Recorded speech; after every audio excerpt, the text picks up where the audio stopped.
tips. If you own a juicer, then you know how much pulp is left after making a juice. And that fiber-rich pulp usually ends up in the trash or the compost bin, but it doesn't have to. For example, pulp is perfect for making vegetable broth. Juice all of your veggies before your fruit to keep the pulp separate. You can freeze whatever you want to save for later. Then take 1 part veggie pulp, 2 parts water, some onion and dried herbs, and bring them to a boil in a large pot. Let it simmer for 30 to 45 minutes. You'll need to use a cheesecloth inside a mesh strainer to strain out the pulp. The result is a vegetable broth as good as any other. Play around with types of pulps and ratios to get a broth that works for you. Veggie pulp can also be turned into high-fiber crackers. To make them, put 3 cups of pulp into a food processor. Make sure to remove any seeds, peels, or other inedible parts. Pulse to break down the pulp so there aren't any large or stringy pieces. Add half a cup of flour, 1 cup of water, salt, and spices to flavor. Blend the mixture together, then spread it out thin on a sprayed cookie sheet. Score it and then put it in a 350-degree oven for 45 minutes to an hour. They're done when they are dry and crisp. To make a spread, take some of your pulp and pulse it in a food processor with some fresh herbs, salt, lemon juice, and garlic. Take 2 to 3 tablespoons of the mixture and 4 ounces of cream cheese and combine. This can be used as a veggie dip or a spread for bagels and sandwiches. It's also great on those veggie pulp crackers.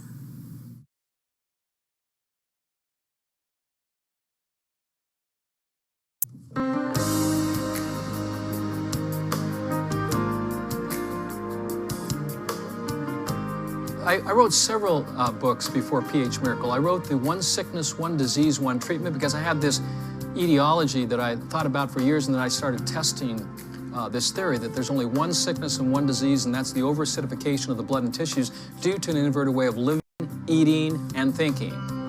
I thought, oh wow, it's our lifestyle and diet that in fact literally impacts how we're feeling. Whether we suffer a condition, it's not something that you get. You don't get cancer, you don't get diabetes, you have to do it with lifestyle choice. It's a matter of choice. And so if you choose to be healthy, there's only one health. We don't talk about many healths, but in the medical community, we talk about many diseases, but there's not many diseases. There's only one disease. And that disease is all expressed in how we maintain the alkaline design of the human body. So after 30 years of research, after the university, 30 years of researching this, I found 2 very important things. The first thing that I found was that the human body is alkaline in its design. Everywhere in the body it needs to be alkaline. And I don't know if you understand what alkalinity means, but scientifically there's a scale that goes from 0 to 14. 7 is the midpoint. Anything above 7 is alkaline. Anything below 7 is acidic. Well, our body fluids are alkaline at 7.365 to 7.4. The ocean is alkaline at 8.3 to 8.4. You see, health resides in a healthy alkaline state. That was my first premise. My second premise was this, that all functions of the human body, breathing, eating, moving our bodies, the heart beating, metabolism, all produced waste products, acids, that if not properly eliminated through the 4 channels of eliminations, which are what? Defecation, urination, perspiration, and respiration. If we don't eliminate these toxins, then guess where they go? They go out into the connective tissues. They go out into the fatty tissues. Well, if it goes out into the fatty tissues of a woman, that's called breast cancer. If acids aren't removed out of these tissues, they can set up the condition we call disease. But it's only caused by one thing. And that one thing is the over-acidification of the blood, then tissues, because the blood has to maintain its delicate pH balance at 7.365. Any acid, if not eliminated, is pushed out into the connective tissues and the fatty tissues. It's the reason why people get fat. It's not because they're overweight, it's because they're over-acid. You see, and losing weight can be very problematic. If you're trying to lose weight and not change your diet, then that could be very dangerous. You could actually damage your organs. But if you're losing the weight by reducing the acid loads to your system, by what you eat and what you drink and how you live your life, then of course losing weight is a healthy thing. So when I look at someone that's overweight, I don't look at them as fat. I look at them as, okay, they just don't understand the proper ways of eating, the proper ways of drinking, okay? The proper ways of exercise. How do we maintain that alkaline design? How do we get these acids that are being produced by metabolism out through the channels of elimination. Because once they get blocked, it's kind of like a that gets blocked, everything is backing up. Okay, when things start backing up, that's not a good situation. So we want to keep cleanliness from within and health from within, and we do that by maintaining the alkaline design of the body. So that has to then consider what we are eating, what we're drinking, and how we're living our life, even what we're thinking.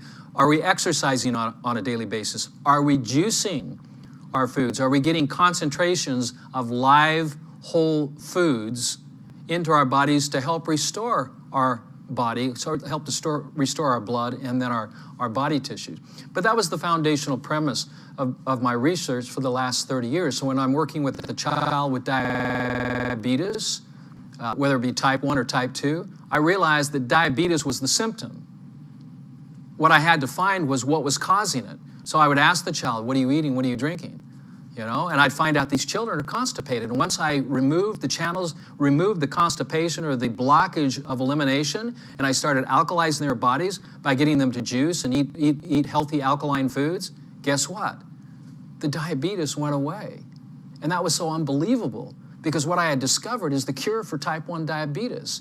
And we successfully have continued to do this over and over and over again, in spite of, let's say, the current medical model, which is to take insulin for the rest of your life. And we're going, guess what, kids? Guess what, parents? There is another way. If you choose it, you just need to have the knowledge on how to maintain this body. And so the manual that I created, you know, because when we were born, we didn't come with a manual. So the manual that I created was, with my wife, Shelley, we created a manual called the pH Miracle. And this pH Miracle book is a manual on how to take care of this alkaline body and how to put the right kinds of foods into the body, and then how to maintain that alkalinity and how to keep the channels of elimination clear. The pH Miracle book that my wife and I wrote, like we wrote it over 10 years ago, and it was just republished just last year. So it's been revised and updated because we've been learning a lot of things along the way.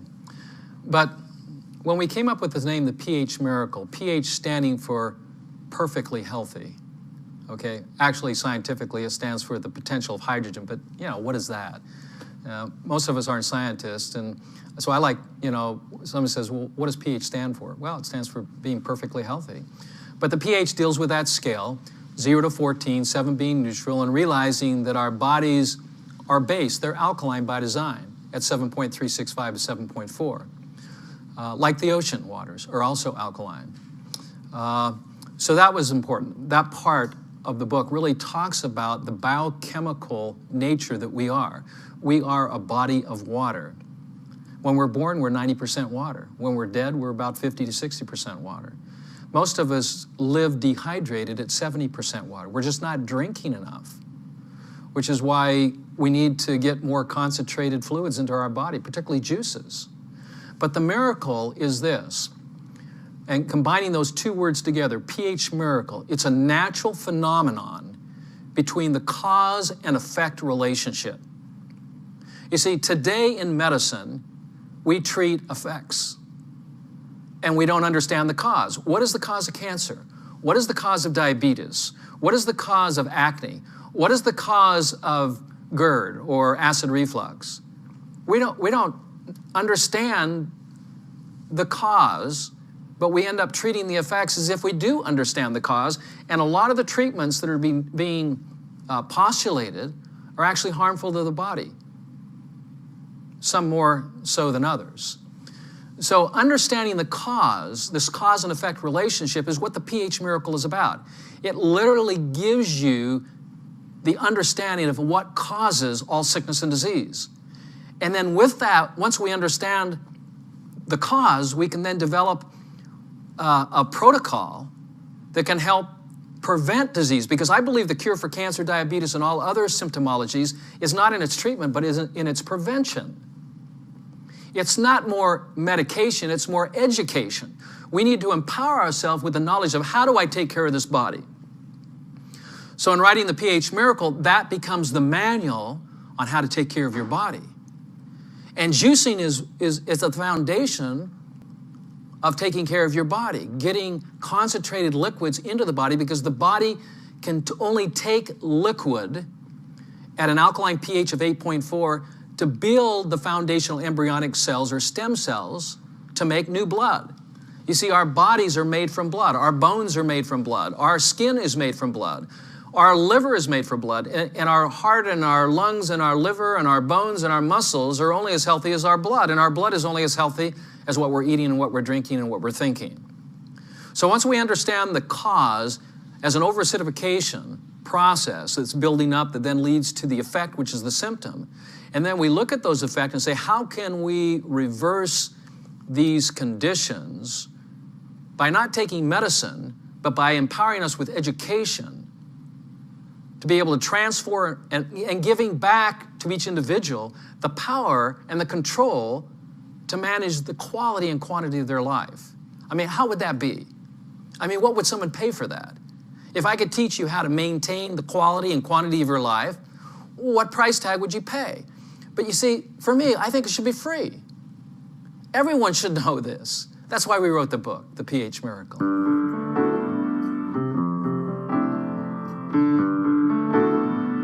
I'll tell you, when you begin this program and you start putting in the proper nutrients in the body, when you start putting the proper energy, which is in raw whole foods, alkaline foods, foods that are going to maintain that alkaline design, you will emphatically, emphasis added on emphatically, start feeling more energy.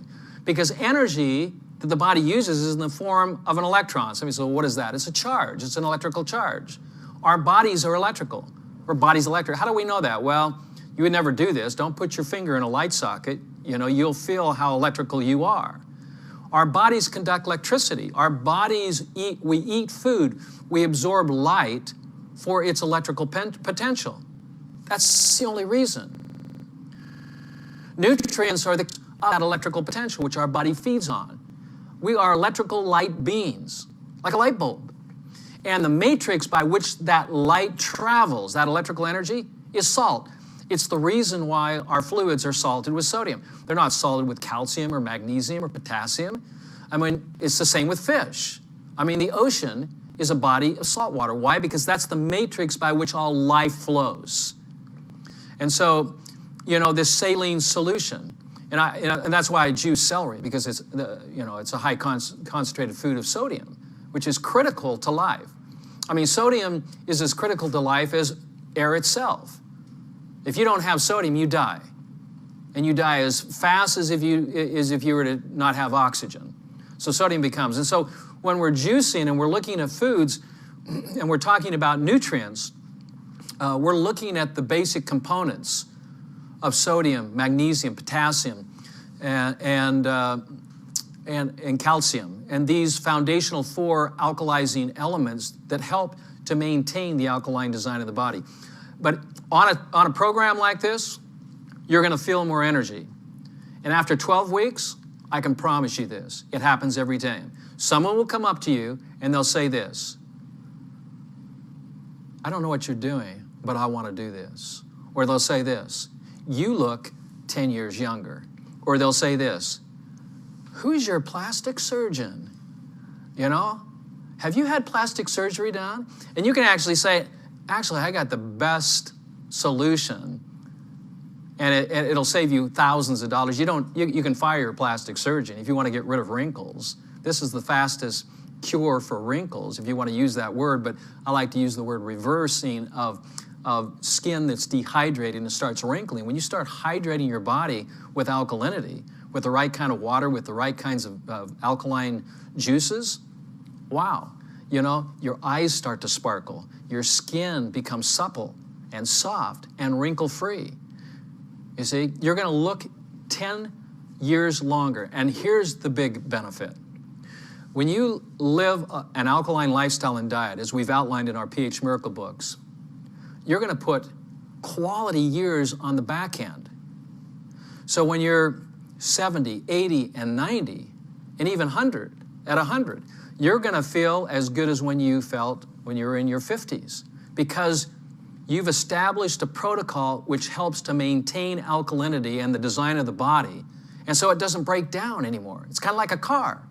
If you change the oil, if you change the filter, if you put the right petrol or energy into the car, right?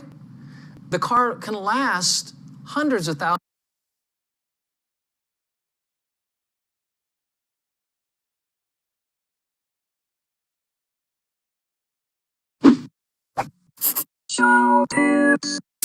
If you own a juicer, then you know how much pulp is left after making a juice.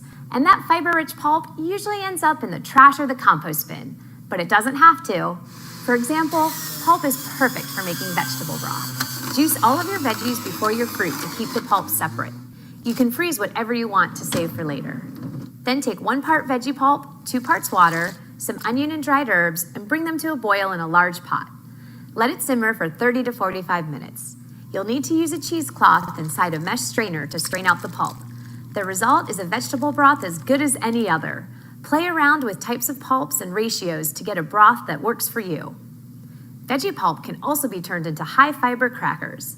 To make them, put 3 cups of pulp into a food processor.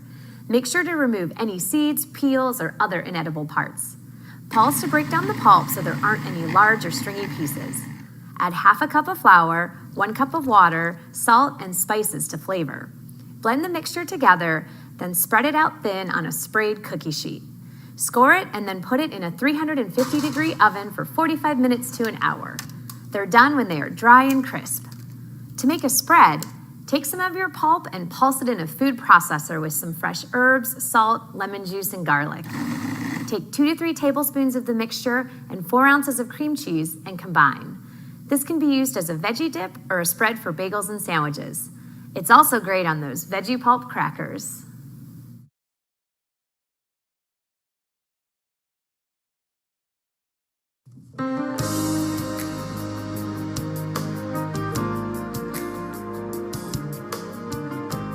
I wrote several books before PH Miracle. I wrote the One Sickness, One Disease, One Treatment because I had this etiology that I thought about for years, and then I started testing this theory that there's only one sickness and one disease, and that's the over-acidification of the blood and tissues due to an inverted way of living, eating, and thinking. I thought, oh wow, it's our lifestyle and diet that in fact that literally impacts how we're feeling.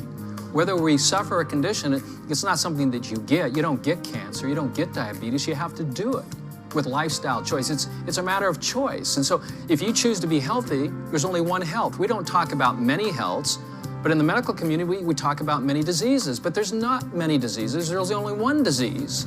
And that disease is all expressed in how we maintain the alkaline design of the human body. So after 30 years of research, after the university, 30 years of researching this, I found 2 very important things. The first thing that I found was that the human body is alkaline in its design.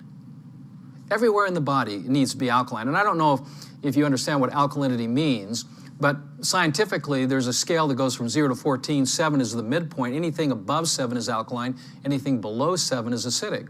Well, our body fluids are alkaline at 7.365 to 7.4. The ocean is alkaline at 8.3 to 8.4.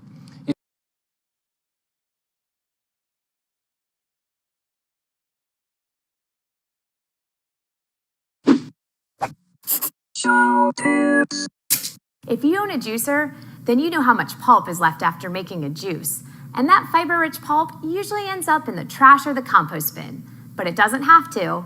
For example, pulp is perfect for making vegetable broth. Juice all of your veggies before your fruit to keep the pulp separate.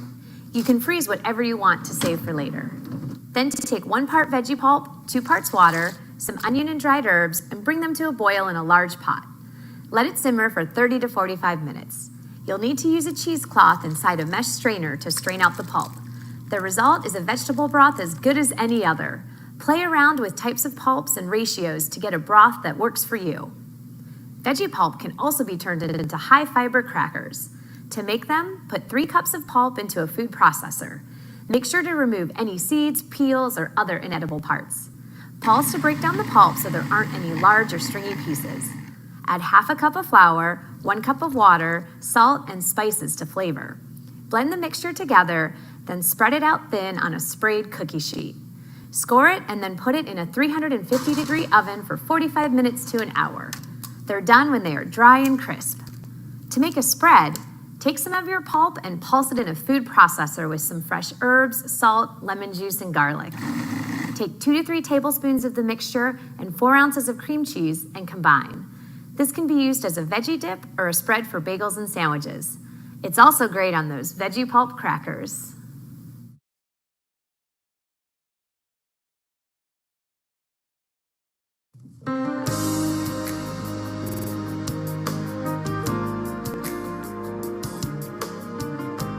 I wrote several books before pH Miracle. I wrote the One Sickness, One Disease, One Treatment because I had this etiology that I thought about for years, and then I started testing this theory that there's only one sickness and one disease, and that's the over-acidification of the blood and tissues due to an inverted way of living, eating, and thinking. I thought, oh wow, it's our lifestyle and diet that in fact that literally impacts how we're feeling. Whether we suffer a condition, it's not something that you get. You don't get cancer, you don't get diabetes, you have to do it with lifestyle choice. It's a matter of choice. And so if you choose to be healthy, there's only one health. We don't talk about many healths, but in the medical community, we talk about many diseases, but there's not many diseases. There's only one disease. And that disease is all expressed in how we maintain the alkaline design of the human body. So after 30 years of research, after the university, 30 years of researching this, I found 2 very important things. The first thing that I found was that the human body is alkaline in its design. Everywhere in the body it needs to be alkaline. And I don't know if you understand what alkalinity means, but scientifically there's a scale that goes from 0 to 14. 7 is the midpoint. Anything above 7 is alkaline. Anything below 7 is acidic. Well, our body fluids are alkaline at 7.365 to 7.4. The ocean is alkaline at 8.3 to 8.4. You see, health resides in a healthy alkaline state. That was my first premise. My second premise was this, that all functions of the human body, breathing, eating, moving our bodies, the heart beating, metabolism, all produced waste products, acids, that if not properly eliminated through the 4 channels of eliminations, which are what? Defecation, urination, perspiration, and respiration. If we don't eliminate these toxins, then guess where they go? They go out into the connective tissues. They go out into the fatty tissues. Well, if it goes out into the fatty tissues of a woman, that's called breast cancer. If acids aren't removed out of these tissues, they can set up the condition we call disease. But it's only caused by one thing. And that one thing is the over-acidification of the blood, then tissues, because the blood has to maintain its delicate pH balance at 7.365. Any acid, if not eliminated, is pushed out into the connective tissues and the fatty tissues. It's the reason why people get fat. It's not because they're overweight, it's because they're over-acid. You see, and losing weight can be very problematic. If you're trying to lose weight and not change your diet, then that could be very dangerous. You could actually damage your organs. But if you're losing the weight by reducing the acid loads to your system, by what you eat and what you drink and how you live your life, then of course losing weight is a healthy thing. So when I look at someone that's overweight, I don't look at them as fat. I look at them as, okay, they just don't understand the proper ways of eating, the proper ways of drinking, okay? The proper ways of exercise. How do we maintain that alkaline design? How do we get these acids that are being produced by metabolism out through the channels of elimination? Because once they get blocked, it's kind of like a drain that gets blocked, everything starts backing up. Okay, when things start backing up, that's not a good situation. So we want to keep cleanliness from within and health from within, and we do that by maintaining the alkaline design of the body. So that has to then consider what we are eating, what we're drinking, and how we're living our life, even what we're thinking. Are we exercising on a daily basis? Are we juicing our foods? Are we getting concentrations of live, whole foods into our bodies to help restore our body, so help to restore our blood and then our body tissues? But that was the foundational premise of my research for the last 30 years. So when I'm working with a child with diabetes, whether it be type 1 or type 2, I realized that diabetes was the symptom. What I had to find was what was causing it. So I would ask the child, what are you eating? What are you drinking? You know, and I'd find out these children are constipated. And once I removed the channels, removed the constipation or the blockage of elimination, and I started alkalizing their bodies by getting them to juice and eat healthy alkaline foods, guess what? The diabetes went away. And that was so unbelievable, because what I had discovered is the cure for type 1 diabetes. And we successfully have continued to do this over and over and over again, in spite of, let's say, the current medical model, which is to take insulin for the rest of your life. And we're going, guess what, kids? Guess what, parents? There is another way. If you choose it, you just need to have the knowledge on how to maintain this body. And so the manual that I created, you know, because when we were born, we didn't come with a manual. So the manual that I created was, with my wife, Shelley, we created a manual called the pH Miracle. And this pH Miracle book is a manual on how to take care of this alkaline body and how to put the right kinds of foods into the body, and then how to maintain that alkalinity and how to keep the channels of elimination clear. The pH Miracle book that my wife and I wrote, in fact, we wrote it over 10 years ago, and it was just republished just last year. So it's been revised and updated, because we've been learning a lot of things along the way. But when we came up with the name, the pH Miracle, pH standing for perfectly healthy, okay? Actually, scientifically, it stands for the potential of hydrogen, but, you know, what is that? Most of us aren't scientists, and so I like, you know, someone says, well, what does pH stand for? Well, it stands for being perfectly healthy. But the pH deals with that scale, 0 to 14, 7 being neutral, and realizing that our bodies are base, they're alkaline by design, at 7.365 to 7.4. Like the ocean waters are also alkaline. So that was important. That part of the book really talks about the biochemical nature that we are. We are a body of water. When we're born, we're 90% water. When we're dead, we're about 50 to 60% water. Most of us live dehydrated at 70% water. We're just not drinking enough, which is why we need to get more concentrated fluids into our body, particularly juices. But the miracle is this, and combining those two words together, pH Miracle, it's a natural phenomenon between the cause and effect relationship. You see, today in medicine, we treat effects, and we don't understand the cause. What is the cause of cancer? What is the cause of diabetes? What is the cause of acne? What is the cause of GERD or acid reflux? We don't understand the cause, but we end up treating the effects as if we do understand the cause. And a lot of the treatments that are being postulated are actually harmful to the body, some more so than others. So understanding the cause, this cause and effect relationship, is what the pH Miracle is about. It literally gives you the understanding of what causes all sickness and disease.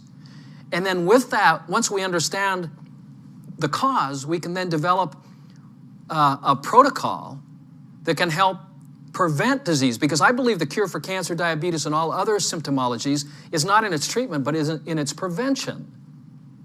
It's not more medication, it's more education. We need to empower ourselves with the knowledge of, how do I take care of this body? So in writing the pH Miracle, that becomes the manual on how to take care of your body.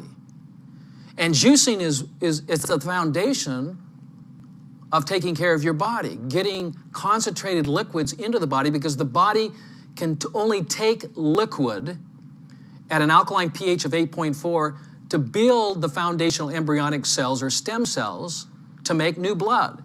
You see, our bodies are made from blood. Our bones are made from blood. Our skin is made from blood. Our liver is made from blood. And our heart and our lungs and our liver and our bones and our muscles are only as healthy as our blood. And our blood is only as healthy as what we're eating and what we're drinking and what we're thinking. So once we understand the cause as an overacidification process that's building up that then leads to the effect, which is the symptom, and then we look at those effects and say, how can we reverse these conditions by not taking medicine, but by empowering us with education to be able to transform and giving back to each individual the power and the control to manage the quality and quantity of their life. I mean, how would that be? I mean, what would someone pay for that? If I could teach you how to maintain the quality and quantity of your life, what price tag would you pay? But you see, for me, I think it should be free. Everyone should know this. That's why we wrote the book, The pH Miracle.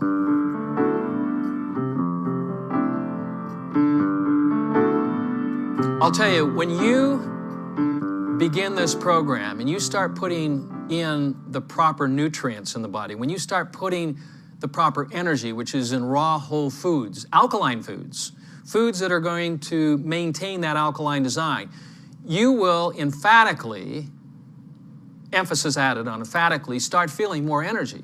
Because energy that the body uses is in the form of an electron. Somebody says, well, what is that? It's a charge. It's an electrical charge.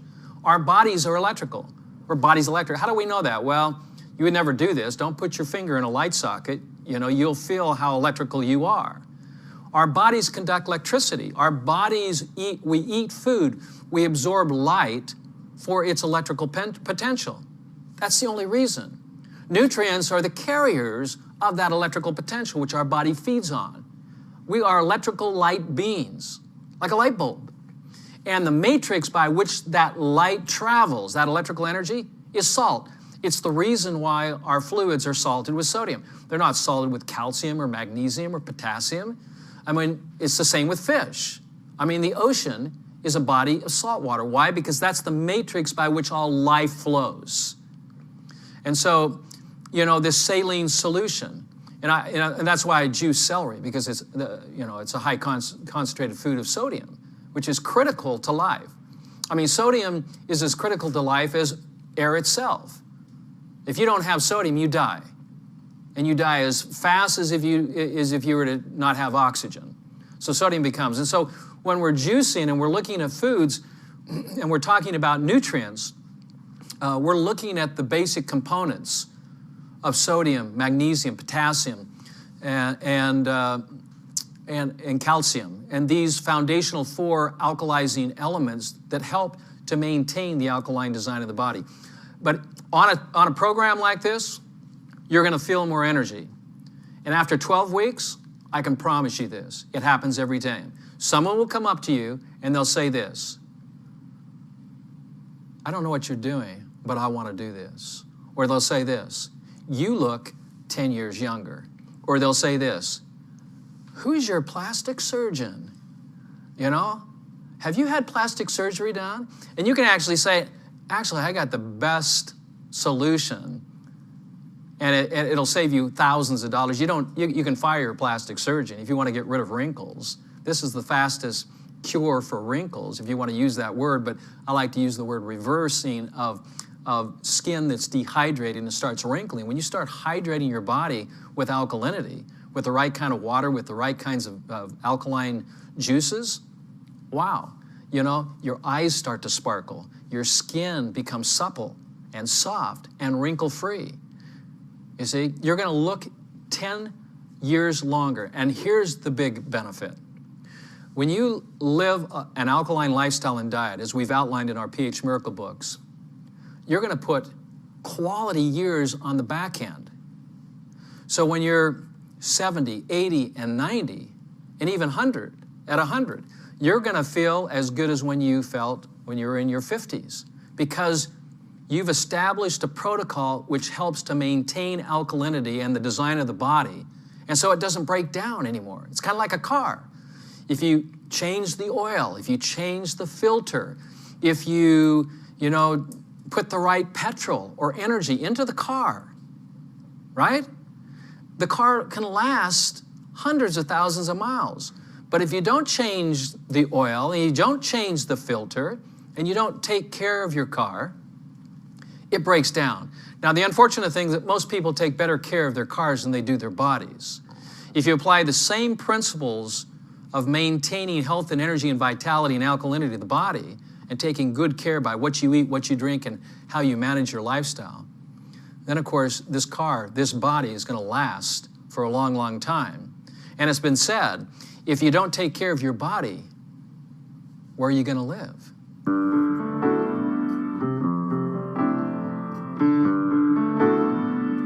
You know, Shelley and I And I have to give Shelley the credit because she really started us on this path.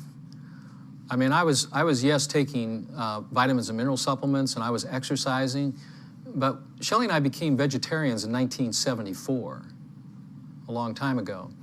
And she started us on the juicing path. And I was happy that she did that, because when I was just drinking the juice, I did feel better. I didn't know why I felt better. I just felt better drinking the juice. And we were drinking it every day. In fact, we've been juicing now for over 30 years. So we've been doing it for a long time. But we didn't differentiate in what we were juicing. It wasn't until I got into the science of juicing and started understanding the importance of juicing that I started getting excited about, hey, why am I doing this? I mean, now I've got purpose. I'm not doing it just because my doctor said, or my wife said, or my coach said, hey, this will bring you greater health, and just not going with my gut feeling, like, well, this feels good, but I wanted to know why. Why is juicing so powerful? And so what I did was, being a microbiologist, I started studying juice and looking at juices under the microscope and looking at their structures. And then I started to look at people who were drinking juice and looking at their blood and comparing it to those who weren't juicing. And then I started looking at those who were sick and tired and looking at their blood and what they were eating, and then changing that diet, starting out with liquefied foods, juicing as being the foundation of a health program and the foundation of the pH Miracle program. And I realized over a period of time that there was something to this. And so I started doing clinical studies. And what I found was that when you start juicing, you start providing the body a concentration of material that can build new embryonic stem cells right in the gut. And from that can build new healthy blood, and from there build new organs. And I saw the restorative benefits of juicing that was so powerful that very few people understood. And so I even then differentiated it even more from, well, what kind of vegetables and fruit were the most powerful? And I discovered that some of the most powerful fruit were the green ones, like cucumber, like not celery, but like avocado. And some of the most powerful green vegetables, leafy vegetables like spinach. And we started putting those in combination. So we started making juices of spinach and avocado and cucumber and celery and parsley, and these were green juices. And it wasn't something that you necessarily drank and went, wow, it does taste good, but this is different. But you felt this life force and energy. And then I started testing my blood. And I started testing the blood of others who started these green juices, fruit juices and vegetable juices, and I noticed that the hemoglobin started building. And I noticed that the hematocrit, which is the blood volume, started increasing. And then I noticed that the red count started to become more normalized, particularly for people that are anemic. And there's lots of those people around that are tired, that have anemic, or they have poor blood. And I realized that it was simply they weren't eating the right kinds of blood-building foods. And that in a concentrated form, that we could accelerate that process through juicing that would help build these foundational embryonic cells that build the blood, which then build all the rest of the body organs. And so that is an integral part of the pH Miracle program, starts each day with a green drink, with a green shake. I mean, that's what I had for breakfast. And breakfast is probably the most important meal of the day. And juicing has been part of our lives now for 30 years. And that's why I feel so vibrant and energetic, and my body is fit, it's healthy. Shelley and I went out and had a bone density test, and we have the bones of 20-year-olds. And we have the blood of a 20-year-old. And we've got the strength and health and fitness of a 20-year-old. Juicing helps to keep your body alkaline by providing the alkaline minerals. And most of these that I've talked about, like broccoli, spinach, celery, cucumber, avocados, are all high in potassium. And potassium is the major element for alkalizing the fluids of the body. So the pH Miracle is a high potassium type diet. It focuses on raising these electrolytes that are so essential to maintaining the alkaline design of the body that you get in concentration by going towards, these types of vegetables in a concentrated form and fruits that I've just mentioned. Okay. Somebody out there watching this program, they're sick, they might have a disease. You told me a story earlier about the goldfish and the analogy. Okay. Can you tell me? Yeah, in the pH Miracle book, there is a simple analogy. And it starts out with a question. And the question is this. If you had a fishbowl and you had a goldfish, and that goldfish was sick, what would you do? Would you treat the fish or would you change the water? Now think about that question. The obvious or common sense answer is, oh, well, I would change the water. And in thinking a little bit further, you would change the water because the fish is only as healthy as the water it swims in. So the fish is a metaphor for the human cell. The human cell is only as healthy as the water it's bathed in, and that bath is a bath of alkalinity.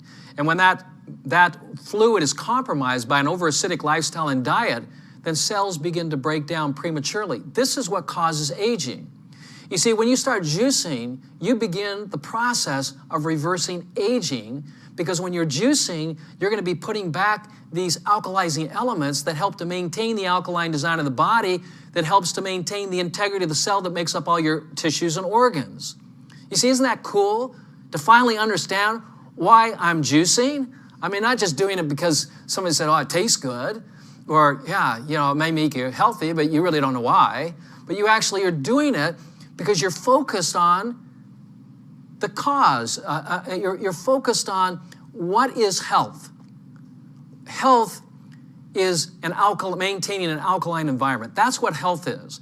And if you want to maintain fitness, because a lot of people will exercise, and then they'll stop exercising, they'll break down really quickly, and they'll do that because of what they're eating. But if you're eating an alkaline diet and you're exercising, okay, then your fitness is going to be maintained. Okay, so you go off a week or two. You're not going to have the deterioration that someone who's on an acidic diet. And what's an acidic diet? It's a diet that's strong in animal proteins and dairy products and lots of complex carbohydrates. Because you get the low carbohydrates, like the spinach, the celery, the cucumber, the broccoli, and some of the good healthy fats that come from avocado and that come from hemp, or come from flax or olive oil. And you start putting good healthy oils in the body. And why would you do that? In fact, we put the oils in the juice too as well, because it helps to build the membranes, the lipid membranes that make up every cell in the human body. So this whole analogy that you're only as healthy as the water you're bathed in, when you realize that when you were born, you're 90% water, that to maintain hydration is critical, but it has to be an alkaline state. And juicing becomes a very critical point in helping to maintain that alkalinity in order to maintain the health of the human cell. Because the human cell is only as healthy as the alkaline fluids it's bathed in. Just like the fish is only as healthy as the alkaline fluids it's bathed in.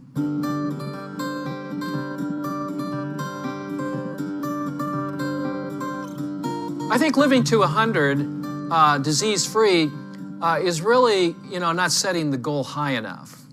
I mean, that should be just taken for granted.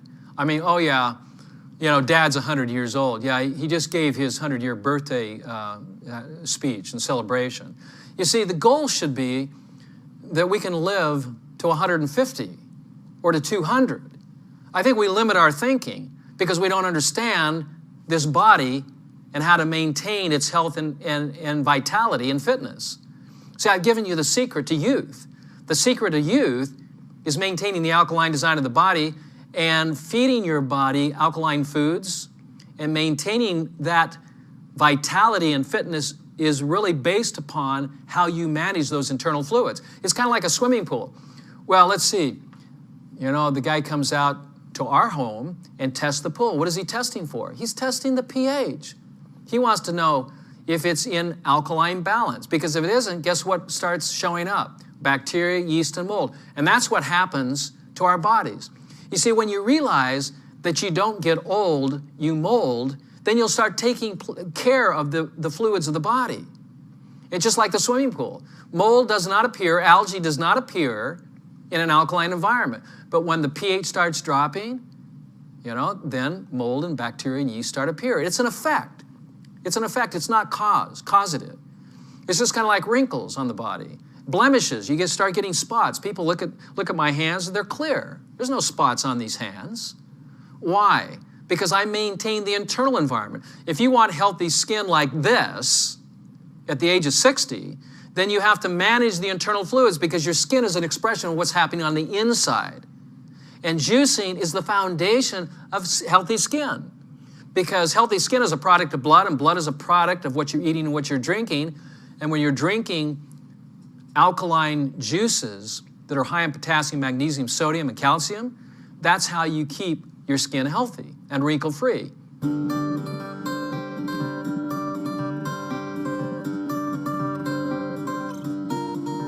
Owning a juicer is the single most important thing that you should have in a kitchen.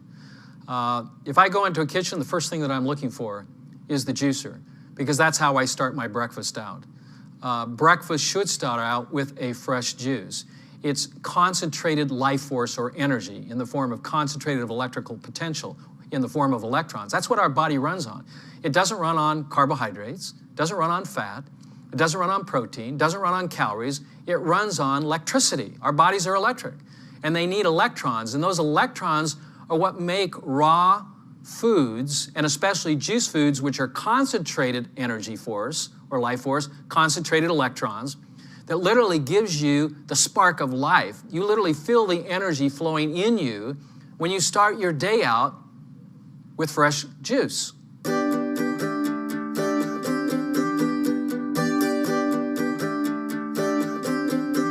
The science of juicing is very, very interesting. I've got to know why I'm doing something. Not just do it because somebody said. I want to know the benefits of the juice. Not just in the sense of something, vague like, well, you may feel more energy. You'll feel better. Your elimination will improve. But I want to know how it works. I want to know the etiology of juicing. And what I have found, not only on myself, but hundreds of thousands of my patients around the world in over 72 different countries, when you start juicing, your blood count's still going up. I mean, we measure blood counts. We start at a baseline, we get people juicing, and all of a sudden their blood counts start going up. They start building not only the right quantity of blood, but the quality of the blood also improves. And we can visualize that using live blood cell microscopy. We can literally see the changes at the cellular level by juicing. And then we quantify that. That's what's exciting about this. We quantify the changes in the blood itself, in the white count, in the red blood count, in the hemoglobin counts, in the hematocrit counts. And we measure that. We measure the white cells. And we can see that the white cells calm themselves. And this is probably the best news I can give you. You see, when you're juicing, you're providing the best immunity to the body that you can, better than at any vaccination, because what you're doing when you're juicing, you're literally providing a fluid and an energy source that's going to support the white blood cells against any sort of environmental toxin or, let's say, a toxin from a food that you might ingest. And so juicing becomes protective in supporting the immune system.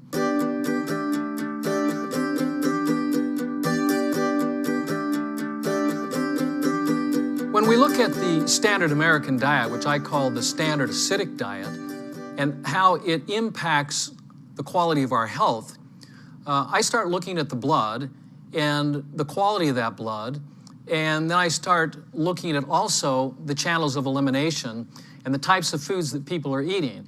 And I've been asking these questions to thousands, if not hundreds of thousands of people around the world. I've looked at over 500 samples of blood, over 40,000 patients in over 72 different countries. And what I've found is what you eat and what you drink does impact how you feel. It impacts the quality of the blood. And so that's what has drawn me to juicing, because when I've shifted people away from foods that are acidic, what are some of the acidic foods? Some of the acidic foods would be animal proteins. Some of the worst are chicken and beef and pork. they don't digest. And so what happens is when you chew this food up, it goes partially undigested into your gut, ferments there, and causes flatulence, it causes indigestion.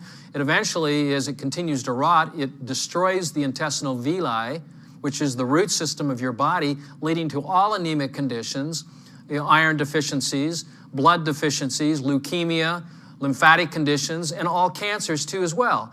Disease begins in the gut.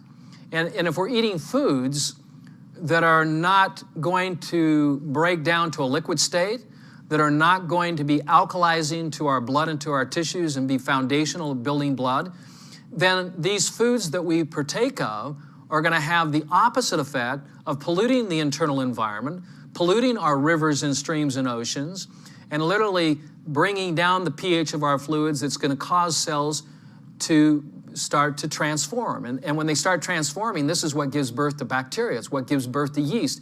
It's what gives birth to mold. These particular microorganisms aren't present in the blood until we compromise it through what we eat, what we drink, and how we think. So when we're focused more on an alkaline diet, which would be more of a whole foods, raw diet, alkaline diet, and I say raw because raw, when food is taken and it's overly cooked or processed, you lose the electrical potential. That's the life force. And you lose the biogenicity of the food. Now that's a big word, but biogenicity means it's the food's ability to transfer its life force to your life force. That's biogenicity. And so when you cook food, you lose that. So that's why Shelley and I have recommended a whole foods, raw, alkaline diet, because we're alkaline by design. And so those types of foods are all the green vegetables and the green fruit.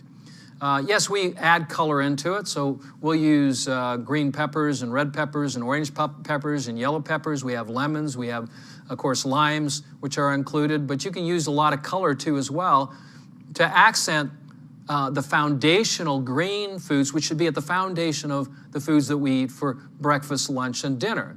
And the best way to eat those foods is to juice them, because when you juice them, you get a concentration of all of these fruits. If you were to juice and then reconstitute, you say, well, you want me to eat all this food? I mean, it's just too much. But when you juice it and you get all that energy from that food and all the minerals from that food, that life force, you can take in a lot more. In fact, when you're juicing, you're actually eating more than you've ever eaten before, because it's concentrated food.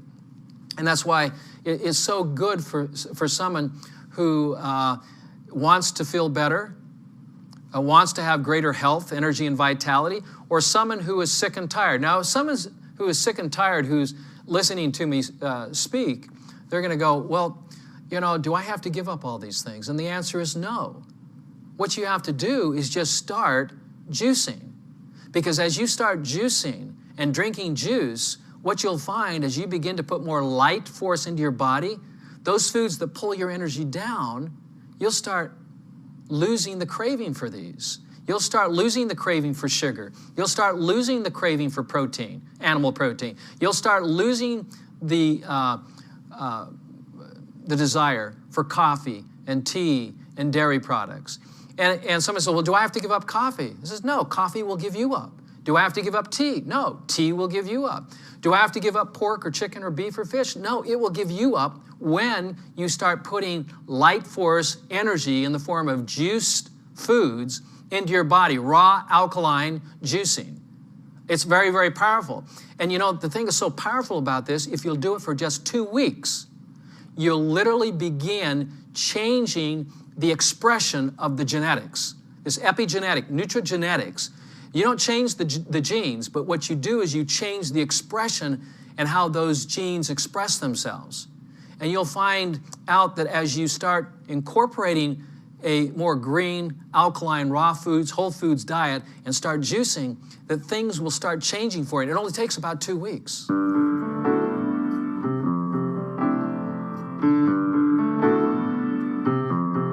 Juicing can start with a baby. Because, the baby starts out, let's say, with mother's milk.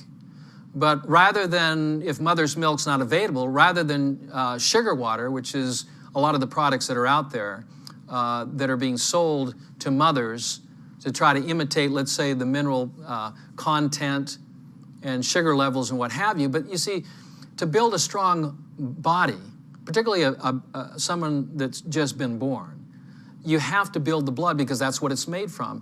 And I can't think of anything better than alkaline green raw foods, whole foods, that are in a state that is in an alkaline state and in a juice state that the baby can drink. This is the way that they can build their blood and literally become a very strong, healthy baby as they're growing. But a liquid diet is, of course, is common in babies. And of course, as you get into your childhood years, yes, you should continue juicing. So juicing should be part of your entire life, at birth all the way up to when it's time for you to die.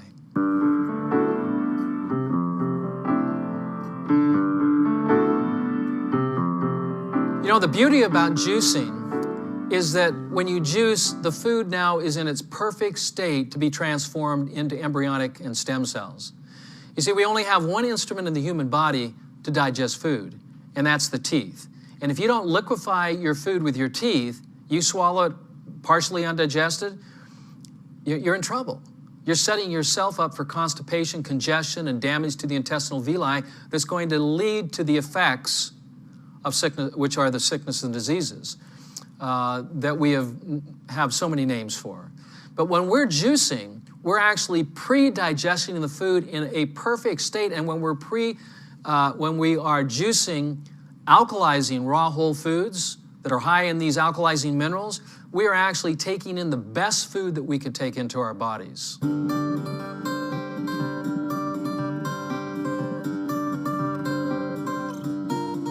When you get into the pH Miracle program, you'll actually find that there are many what we call pH miracles. People that have been terminal. People that have been type 1 diabetic and they think they've got to take insulin for the rest of their life. People that have been in wheelchairs, they can't walk.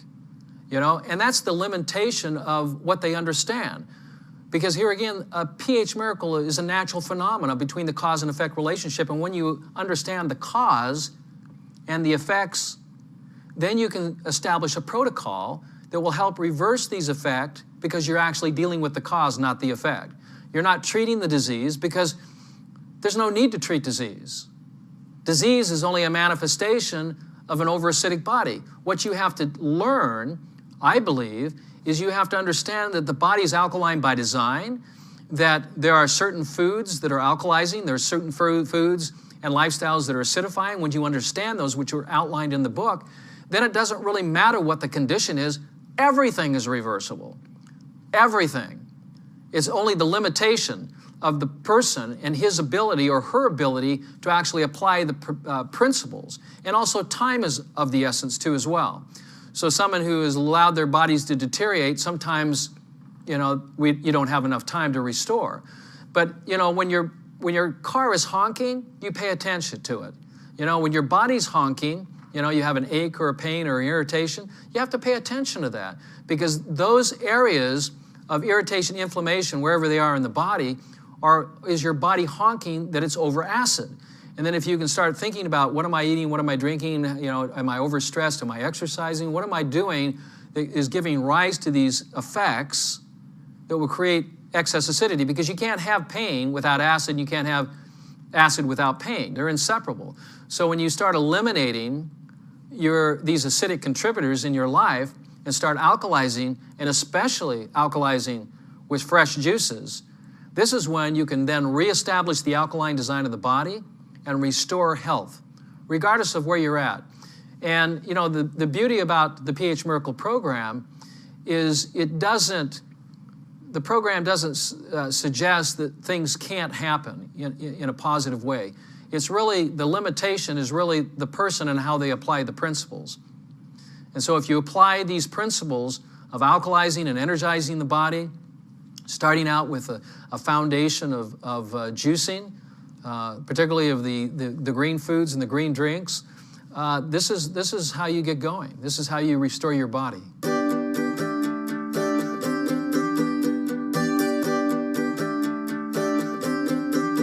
Juicing is, for the first 2 weeks, I mean, it's everything.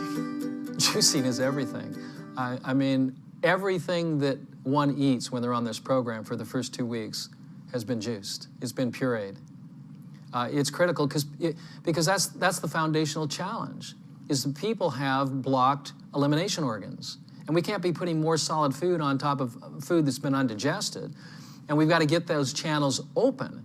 And we've got to then put concentration of food back into the body to energize the body, but also we've got to start building blood at a higher rate, at a more rapid rate. And so juicing becomes the foundation of this whole particular program. And you may be on a juice diet for 2 weeks, depending on your symptomologies, or you may be on it for 12 weeks. Or, you know, one of my clients has been on it a year. All of the foods are juiced. Everything is juiced. It's the perfect state of food. You see, when you're chewing food, you're losing 50% of your energy. It's going toward just breaking that food down with your mouth. But see, you can take that 50% and use that to restore your body and let the juicer do the work. You say, geez, isn't it great?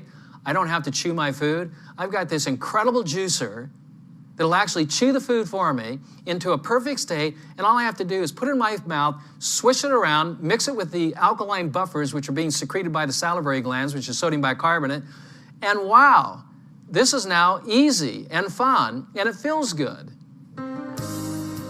I think the most important thing that I could say to people, if you're going to, let's say, make an investment into you, into your health, because it doesn't matter how much wealth you have or how many things you acquire on this earth.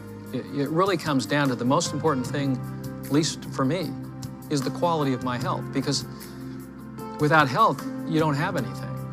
And so if I was going to make an investment in my health and my fitness, the first thing I would do is go out and buy a juicer. Because, you know, I want to conserve my energy.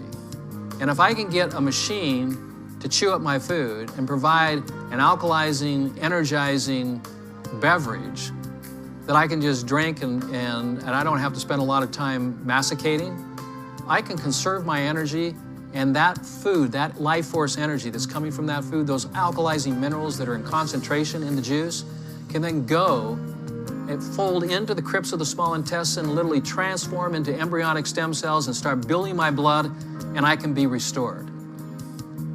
I believe this is probably the most important thing that one can do for their health. If you're just a beginner at this, go out and buy a juicer.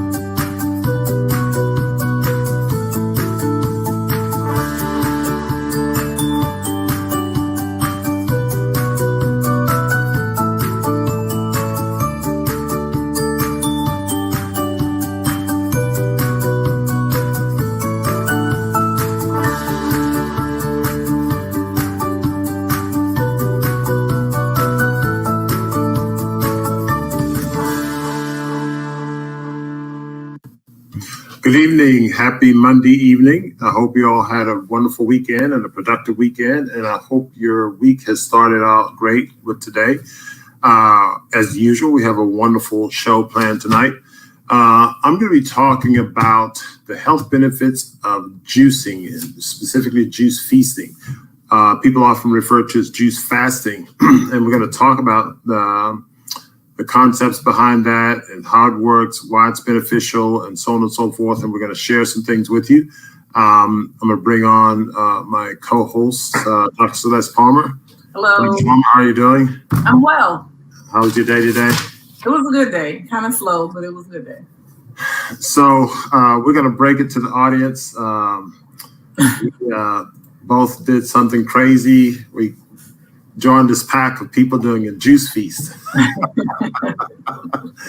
So about, we started out with 8. I don't know if you got the text message from one of our members, but somebody dropped out this morning. You have to say today is day 1. The dance day, yeah. So fourth day won, so they dropped out. But anyway, that's okay. But it is I've done that before. I've gone to juice feast. I said, okay, I'm gonna start this day, and the day kicks out, and I said, oh no, I'm gonna start another time, and I'll stop it. So of course I can't do it now because I'm leading the group, so it's supposed to be okay. So I'm stuck. I mean, that's the beauty of the group, because at one point today I was like, you know what, I'll just. But then I said no, because I can't go back in the group and say, well, this is what happened. So I'm in. Yep. So anyway, without further ado, we're going to get the slide up. And what I'm going to do in the first part is talk about now Zorro's commenting on, see, we're getting some shade already, but that's okay. It has a video entitled "Juicing Removes More Than Just Fiber." Have you seen it? No, I haven't seen it, Zorro, but I'm going to look for it. I had a conversation with Dr. Greg on juicing, so I'll share my comments with him. I don't know if he has any more recent data. And good evening, GMO. But we will talk about that. He did make a comment on one of his videos on juicing, and so we'll talk about that.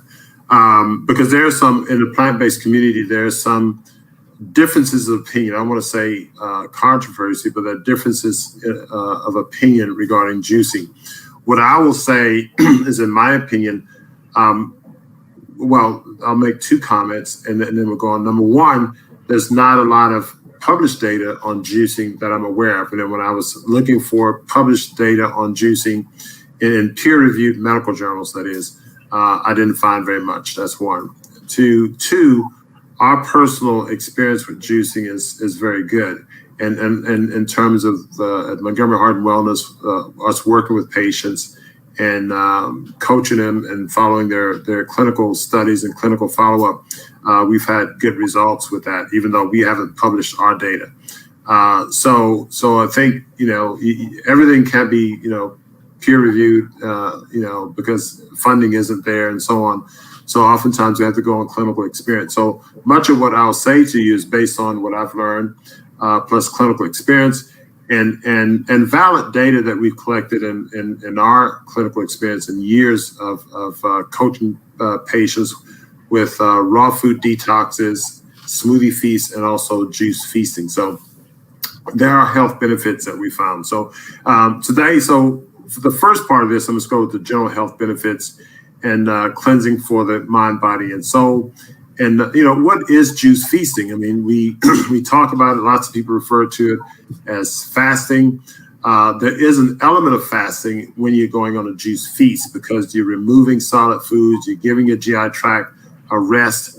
So those are benefits of a fast in and of itself. So even though the body's getting nourishment, unlike a fast, there are some elements of fasting where you're saving energy from digestion. And so, when the body is saving energy from digesting solid foods, then it can use more energy toward cleansing and removing waste when oftentimes it doesn't, have the time to do that. Let's go through a couple of interesting quotes here. And these I've gotten from my previous mentor, John Rose. He sent me his files on this. And these are some old paradigms of treating illnesses. These are some general things. So fasting cures disease, dries up bodily humors, puts demons to flight, gets rid of impure thoughts, makes the mind clear, the heart pure, the body sanctified, and raises man to the throne of God. So a pretty lofty statement there. But in essence, this Greek physician is probably being part philosophical, but some of that may be related to observation, putting demons to flight, people having mood issues and problems. We've seen depression improve with natural food detoxes. A juice feast, fasting could probably do the same thing, impure thoughts and the like. So there are mental issues and psychological issues that are impacted when the body is nourished properly or when toxins are removed from the body. So these quotes here, when you think of it in that context, are not so outlandish. The weaker the patient, the greater the need to do nothing, And yet it is precisely at such times that heteropaths, allopathic doctors, all cults seek to do the most. Now, this is pretty interesting. This Dr. Herbert Shelton, I think he's a PhD, but he wrote some pretty interesting books on juicing and juice feasting. In typical medicine, you go to the hospital, the dietitians are seeing the patient and say, well, your caloric needs are such and such, 2,000 or 2,400 calories or whatever the case is. And, the patient needs to be fed. Now, we'll have somebody in the ICU and, we're managing their critical illness and, hemodynamic, instability and the like. And so maybe they're not eating for a while and, they'll come and say, oh, the patient needs to be fed. We need to give them, PEG feeds or NG tube and start pumping these, chemical foods in their stomach. And so, here, the opposite thought, when the patient is sick, in fact, they need to eat less or in fact not eat at all. And many of you have had a dog, and that for those of you in the chat who has a dog, just put in there, yes, I have a dog, or say yes to a dog. So those who are online, who has a dog. If those of you have a dog or experienced a dog, I don't have a dog. I've never had a dog. Well, I'll take that back. My kids, they had adopted a dog, picked up a stray dog years ago. And so we did technically have a dog. I mean, I didn't want the dog, but he was at the house and they fed him, they bathed him. So he never left until I got somebody to adopt him. So Rhonda has 4 of them. So, okay, Rhonda. So the question is, have your dogs ever gotten sick? And so people who have dogs have told me when the dogs get sick, they will fast and drink water or eat grass. But typically they stop eating. And my understanding is that this is pretty much consistent among other animals. When they get sick, they don't eat, they fast. But humans, we get sick, we get taken to a hospital, we're forced to eat. And in other forms of illness, we're forced to eat. And so here, traditionally, it's thought that, this is not a good thing. Fasting actually is a healing process, and it's the natural way to go. And so Faye Parker says, yes, I have a dog who eats grass. Okay, and that's interesting because when the dog is sick, they eat grass. Shonda is saying, yes, they stop eating. I have 2 that have done so. So the dogs inherently, instinctively, will stop eating when they're sick. And if they eat grass and drink water, that's interesting because... Can I throw in something really quickly? Sure, absolutely, please. So, I know we are, making it saying dogs because a lot of people have animals and we watch animals do that, but children do the same thing. When they don't feel well, they stop eating, but we force them to eat, but they're not interested in eating. Well, that's good. Okay, so spoken from our resident pediatrician. So children are wiser than the human adults, So, the human adults, we're dumber than dogs and dumber than children when it comes to this particular issue. So the whole issue of fasting is a natural thing that we should do. Yet, we do the opposite of what should be done. So we have a lot of dog owners and dog lovers in the house. So the weaker the patient, the greater the need to do nothing. And yet it's precise at such times that heteropaths seek to do the most. Now he's talking about, other things than just feeding, but feeding is one of the most horrible things. If somebody's in cardiac arrest, we'll have to treat them for cardiac arrest, but I don't think we need to feed them. The more you feed a sick man, the more you harm him. And that's what Hippocrates or maybe Imhotep told him that. But either way, here's the issue. The more you feed a sick man, the more you harm him. And we see that. We see patients, we fast. And even if we put them on raw juice or water, it has a favorable impact. Man is the only animal that eats when sick. Continuous eating when uncomfortable, in fever or in pain, builds chronic disease. It is one of the most rigidly enforced laws in the wild to never eat when sick. Again, Herbert Shelton. So again, these are people who observe nature. And the other day we were talking, Celeste, you were talking about how, we at least should observe nature, do observe nature and learn, but should observe nature and learn. But We don't. And so I think that maybe we should go and observe nature more and would be the wiser for it. And then a man is so weak that he's unable to turn in bed, possibly in severe pain.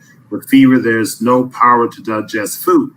And so digestion is the last thing we need to do when we're sick. And so, again, another emphasis. So what I'm trying to do is set up the conversation to talk about, okay, the benefit of fasting or fasting-like issue is that, oh, hey, Jennifer from the Netherlands. I hope everything's going well. We're going to talk about juice feasting. Maybe you can do some juice feasting up there in the Netherlands. She came by and saw us a couple of years ago. So anyway, the issue of fat feasting, as we call it, is an element of fasting. It's an element of removing solid foods from the GI tract, an element of allowing the body to rest and allowing the body to heal. And so that's an important factor that we have to consider in the context of this talk about juice feasting. So all of these, quotes point to one thing: healing, allowing the body to heal itself. So I want to get into that a little bit more as we go through the discussion, but I thought I'd just open up with those quotes to set the tone. So let's talk about some basic aspects of juice feasting. Now, when we talk about juice feasting, is when you're drinking, you're not eating anything. So we're all accustomed to eating, whether you're eating a healthy vegan diet, a raw vegan diet, or a junk food American diet, whatever diet you're eating, you're used to putting something in your mouth and chewing on it and enjoying it.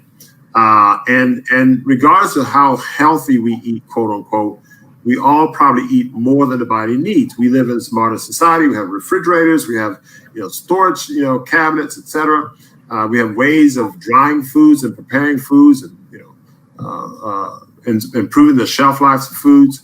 So we are used to being able to eat on a regular basis because things will be stored up in our house. We don't have to leave our house, go into the pantry and get something, or refrigerator, get something, et cetera, et cetera. And if we do have to leave the house and it's only a short ride down the street or whatever, it's not when we were gatherers, you have to probably walk miles and find berries, the wood, or whatever the case is.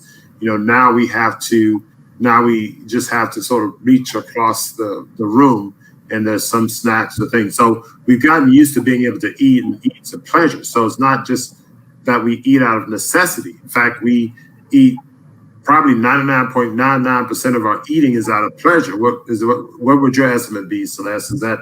I think it's mostly entertainment. A lot of it's entertainment. And I think, take for example, what happened here last week in Houston. I'm referring to, for those who are not here, when it was, pretty cold in our houses. I know I didn't go downstairs but one time to get something to eat because it was just too cold. And then everything else was snacks. And it was more so just because, but in a situation, or for example, when we travel, well, for me, because I like to do different excursions, like to stop at restaurants and eat take up too much time.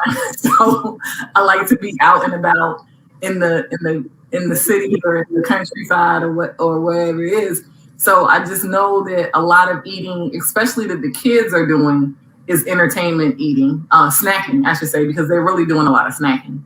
And the adults, the parents are doing the same thing. Yep.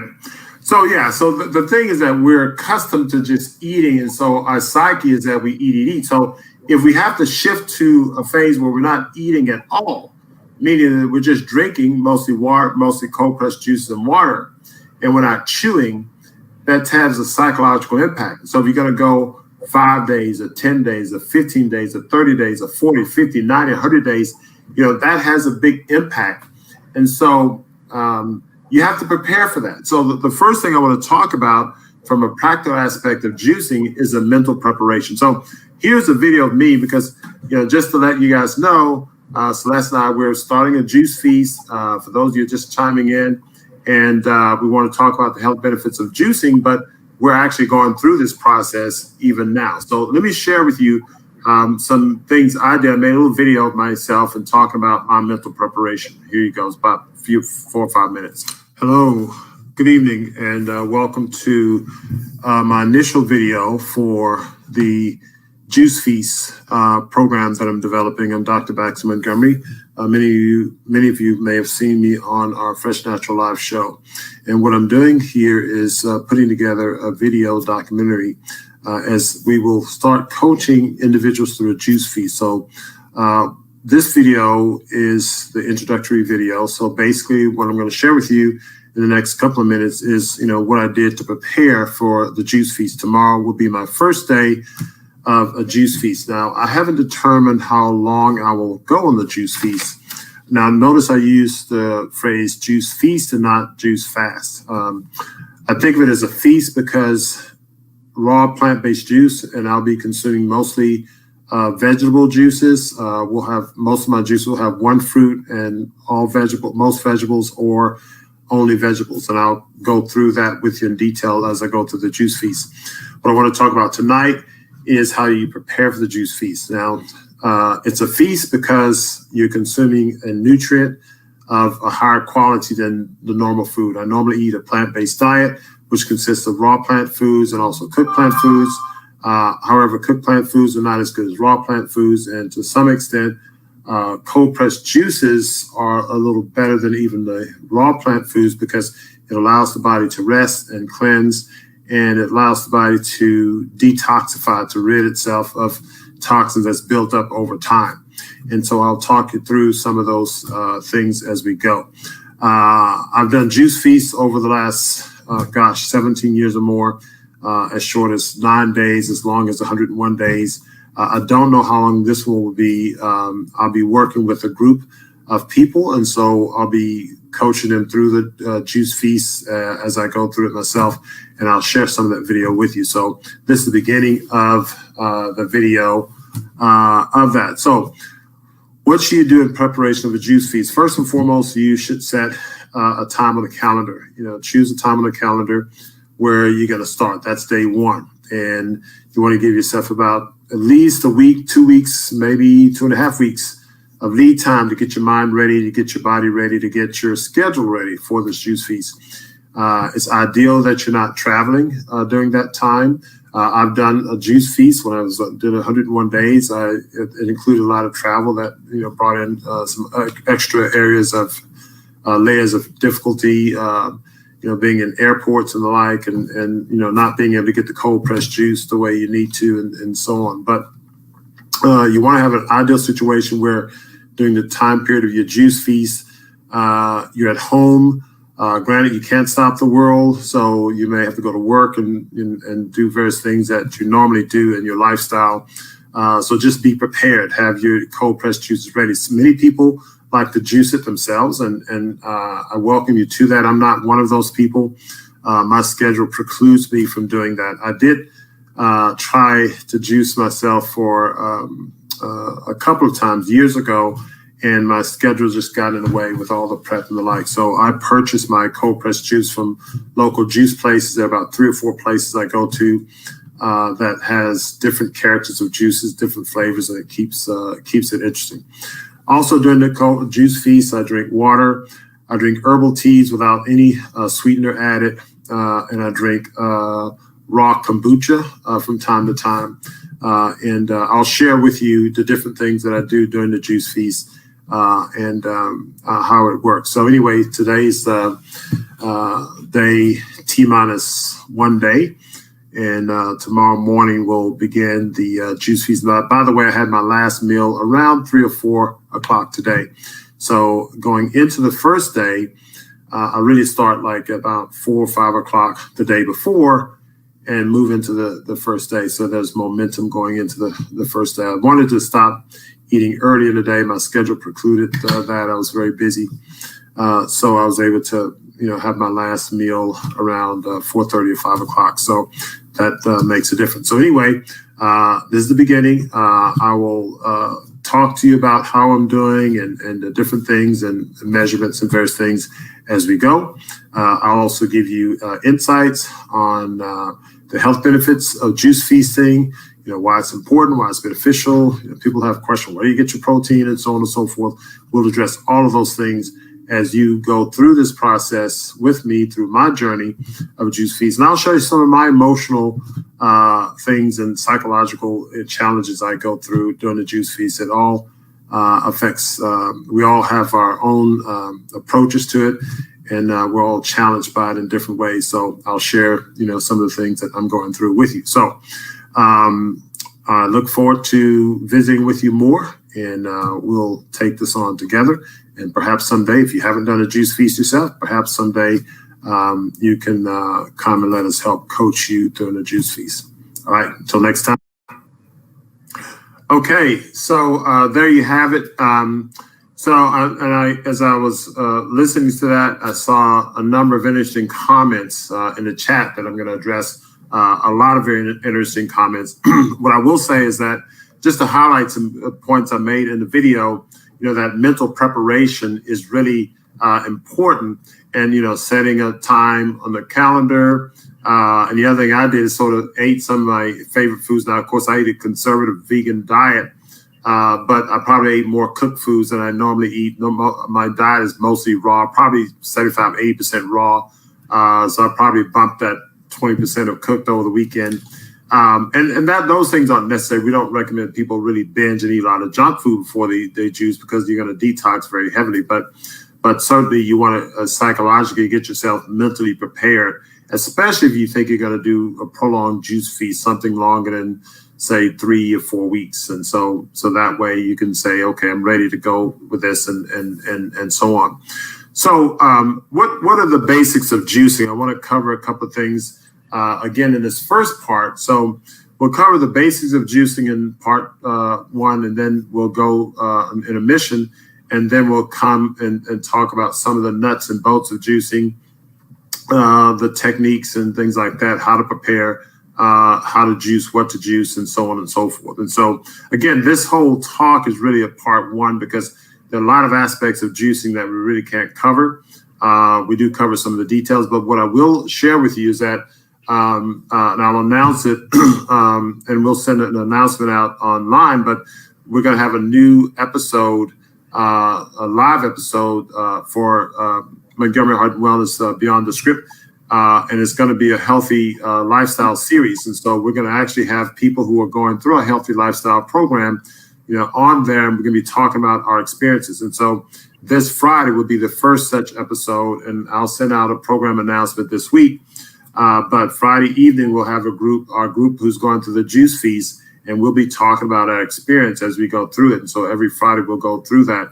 But so you'll get to see up close and in person people who are going through this process, and get the experiential knowledge that they've gained by going through this process. So not only will we talk about the science and the benefits, such as during that show, I'll say a few blurbs about the benefits of juicing and various other things, but you'll get people's experience, and so what they're experiencing, what the benefits they're getting, and so on and so forth. And we'll probably talk about, a little bit about our person who gave up after the first day.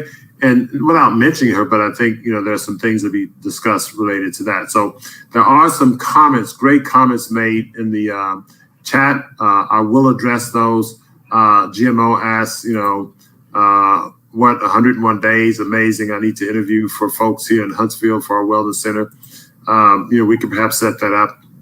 But let's talk about the basics of juicing. So general tips, the best rule of thumb. Now, first of all, what I want to say is that there are a lot of experts on juicing. And so, there's some things that are stated here that you may see another expert say something differently. What I'm going to do is try to comment. And I've listened to different points of view on juicing. So I'll comment on this and as we go through. The best rule of thumb when it comes to juicing is to juice what you like and juice a wide variety. So I think that's, especially when you're new to juicing. So, when you make transitions, and I think most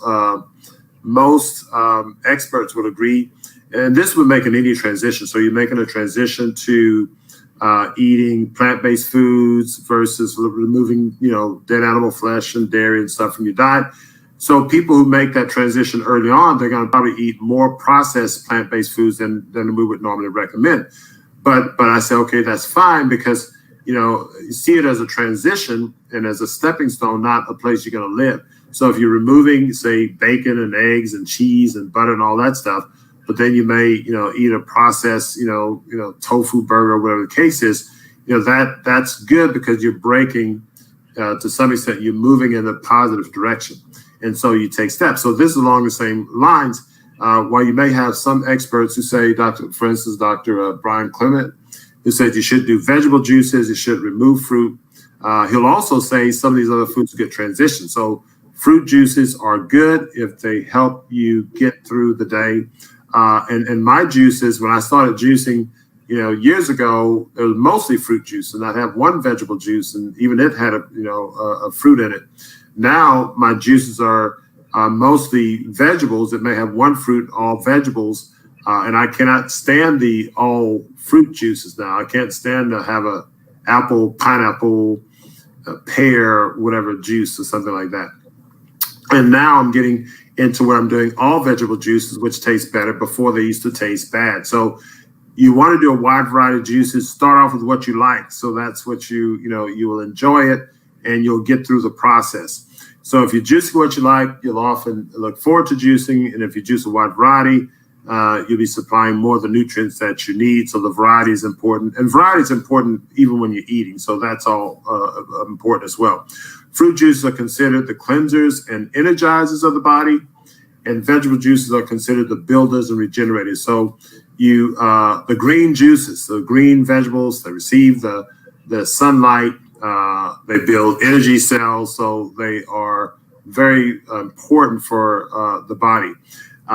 Fruit juices are good. Now, Dr. Brian Clement doesn't like fruit and fruit juices because, not necessarily because fruit are inherently bad. When I've heard him talk about this, he'll mention the fruit that we're exposed to now are mostly hybridized, and they have lots of extra sugar and so on and so forth. So the hybridization of the fruit. So many of the fruits that we're eating are not, quote unquote, in their natural inherent state. And so you can have a problem with that. But either way, fruit juices can be beneficial. And we've had patients who do well with fruit juices as long as you're mixing a lot of vegetable juices with it. And of course, you're giving your body a rest and so on. But as your juicing experience gets better, then you want to gravitate toward more vegetable juices and more bitter juices along the way. So whether you're juicing fruits or vegetables, the most nutritious part is the outer layers. It's estimated 95% of nutrients in melons are in the rind. So for watermelon, cantaloupe, honeydew melons, you should juice the rind. What I will say about this, the following, that I should have had it in my slide. You want to do this if these foods are grown organically. If they're not grown organically, I would be careful with juicing the rind. This is the advice that I've received. And then you don't want to juice orange peels, grapefruit, or mango. So things that you have to peel the coarse outer layer, you don't want to juice those. The only fruit that you don't want to juice, overjuice, is citrus. And I had a personal experience with this when I was juicing. My very first juice feast, I remember I was drinking cold pressed orange juice. And I did have a very good experience with that. And it may not be for the reasons stated in this slide, but the orange juice and citrus juice I didn't do. I've done grapefruit juice, but for the most part, I stick with green juices and an apple. Right now, I do an apple plus green juice when I do have a fruit. Bananas and avocados, of course, don't have enough water. So you try to run them through your juices, I think you're going to have a big mess on your hands. So that's going to be pretty much the deal there. They quickly, and this is a slide, I hope you can take pictures of this. This just gives you a caloric breakdown. And one comment I'll make here is that when I was doing my first juice feast and I was drinking a lot, my mentor was telling me to drink a gallon a day early on and so on. And so I would tell him how much of what type of juice I drank, and he would sit and calculate the amount of calories. And there were days I was, getting 3,500 calories raw juice. And so you wouldn't think that you can get as many calories, but you can. And it really is energizing in terms of getting you going. And here's just a continuation of that table. So you can take pictures of that for reference for your next juice. So what I'll do is I'm going to take a break right here. We're going to come back and we're going to talk about some general benefits, basic rules and supplements. And I want to get to some of your comments in the chat room. So we're going to address some of the comments in the chat room, sort of open the floor for discussion to a certain extent. So why don't we wait for this little interim here, and I'll be right back.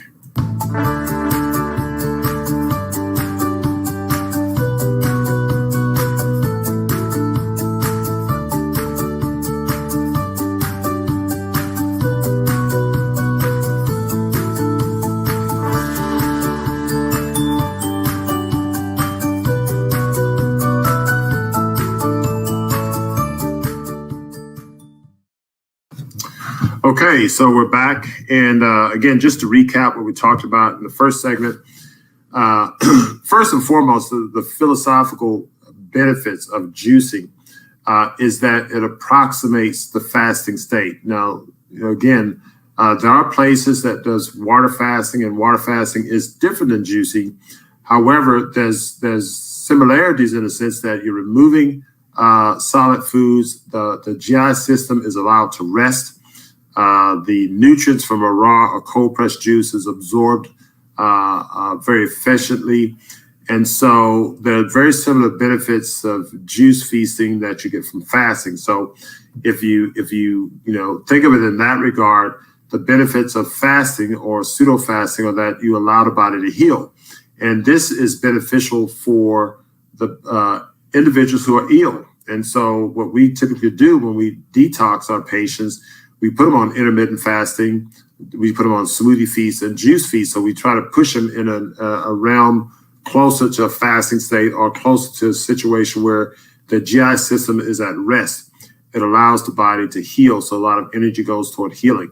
And so that's one major point we made early on. The other points we made is that, a juice feast or period going through prolonged juicing is beneficial in the sense that it allows the body to heal over a period of time, and it can have a healing effect, but you have to prepare. You have to mentally prepare because it's something that is a psychological process that you're going through. And so you have to set a time on the calendar, make sure you're not traveling, and prepare your house, have your juice ready, know where you're going to purchase your juices from, and then move into it with a well-designed plan. And then there are other aspects of juicing, juice things that you like, juice lots of it, drink a lot of juice, and so on and so forth. So those are things that we covered overview wise in the first part. So I'll bring Celeste back. And so what we're going to do, Celeste will go into part 2, and we'll talk about the general benefits. Any comments you want to make? Anything you want to add to what we talked about the first time around? No, I mean, I feel like it's very more mental than we think about it. And it's not until you actually start doing it that you realize how mental it is. Because I can't say that I'm hungry. It's just that, like I shared with you, I just want to chew something. I've done 2 weeks before, but we're wanting to do a little bit longer this time, so that will be a challenge. But I think it's just for me, it's very mental. But then becoming vegan or plant-based or whatever label we want to put on it is also mental. So it just kind of heightens the mental game here. And I think that's why also fasting is, different religions and different cultures fast, because it makes you center and kind of close off the external world a little bit to kind of turn into yourself. Because now you really have to think about yourself and why am I craving certain things? Whereas when you're feeding that craving, you don't really have a chance to think about it. And it gives you a lot of extra time too, because you don't have to go buy food, you don't get to prep food, so you have a lot of extra time.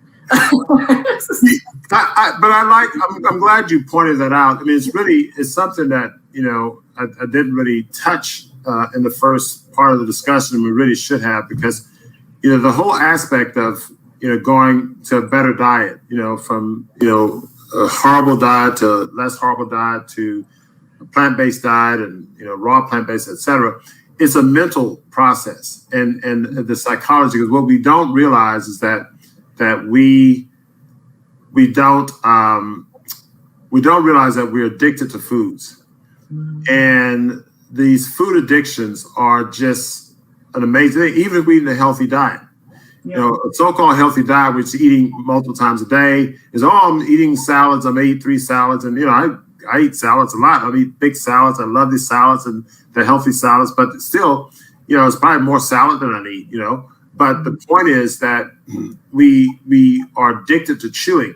And when we challenge ourselves, so you may go from eating a standard American diet to a plant-based diet 100%. So that's a mental step in the right direction. So then you get used to eating a plant-based diet. So you got to challenge yourself even more. I'm going to do all raw. And so, oh gosh, that's, you know, I can't have my beans. I can't, we'll put me on detox. Oh gosh, I can't have this. And yeah, but you do that for 30 days, but you challenge yourself to then your taste buds change. So you develop a desire for healthier foods and more nutritious foods. And so a juice feast is just a higher level of challenge. And when I started eating vegan, my introduction to a vegan diet was a 33-day juice feast. That was, I mean, I didn't go through, you know, modifications and the other, just raw juice, 33 days. And I felt amazing. And so it was easy to eat a vegan diet after that. And it's like, okay, great. I have all these wonderful vegan foods, but I ate vegan junk food. And I went from feeling like Superman to feeling, hey, that's not quite the way I felt during the juice feast. And so every year I did a juice feast, and I would always notice that difference. But every year I did a juice feast, I would always improve my diet. So I said, we're going to cut this out, cut that out, because it was almost natural in a way, because I desired that feeling for the juice feast. I was able to cut more things out of my diet, and I desired to cut more things out of it because it became more desirable. And so my want-tos were progressively changing. And that's why we tell people to do intermittent detoxes on a regular basis. It has a biochemical effect physiologically and biochemically on your body, but it also has a physiological effect on your mindset. And as Veronica says, taste buds are trainable, and it also helps train your taste buds. And of course, you know, food addictions are what we're dealing with as well. So, you know, these are things that we want to address. So I'm glad you pointed that out in the sense that this actually is a process, is a mental process, is a mental exercise. So it's not, don't think of it just, well, I just want to lose a few pounds and I'll get off the juice feast. No, challenge yourself, because mentally you're training your mind, you're strengthening your mind, you're strengthening your constitution, and you're breaking these addictions in a definitive way. So we're going to go through this. So let's help me keep up these comments. There's so many great comments. Yeah. I want to go back and address these comments.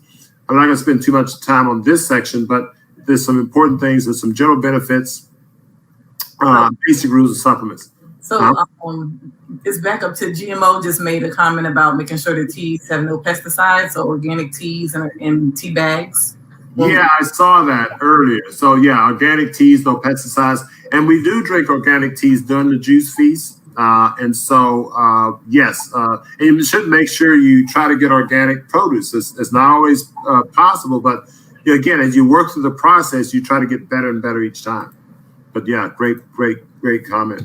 And so, Joe, can I throw in something too? Something, some of the people answering the question for them about sugars and juicing our fruit, because I think that's a concern for a lot of people, especially if they're diabetic, because you know that is kind of floating out there that diabetics can't eat fruit. So I want to spend some time on that. In fact, I'm going to fly through this, and I'm going to spend some time, and I keep remind me of that because I saw a question on that too. Yeah. And there was I had a conversation with Dr. Greger about this. We have our own clinic experience. I've listened to Brian Clement's comments, and so I'm going to share my thoughts on that. But that's a very important question. I'm going to spend some time. In fact, it's probably more important these next few slides. But let me get through them since they're here. But anyway, general benefits: weight loss, remove junk from the trunk. Heal diseases, pull waste matter from each cell, change the ionic pressure of the colon, get new reference about how to eat healthy. We talked about that. And it gives the body what it really needs, a solid food vacation. I mean, our guts, we're never in a fasting state. I mean, we may be in a fasting state when we sleep at night, but probably not even then, because a lot of the foods that most people eat doesn't even pass through the gut very well, so their gut's full even when they're asleep.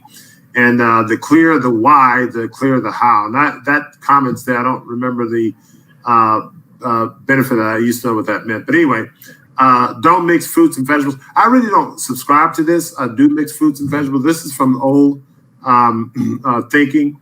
And I think some of the purists, I mean, they probably know more. Well, they know more than I do.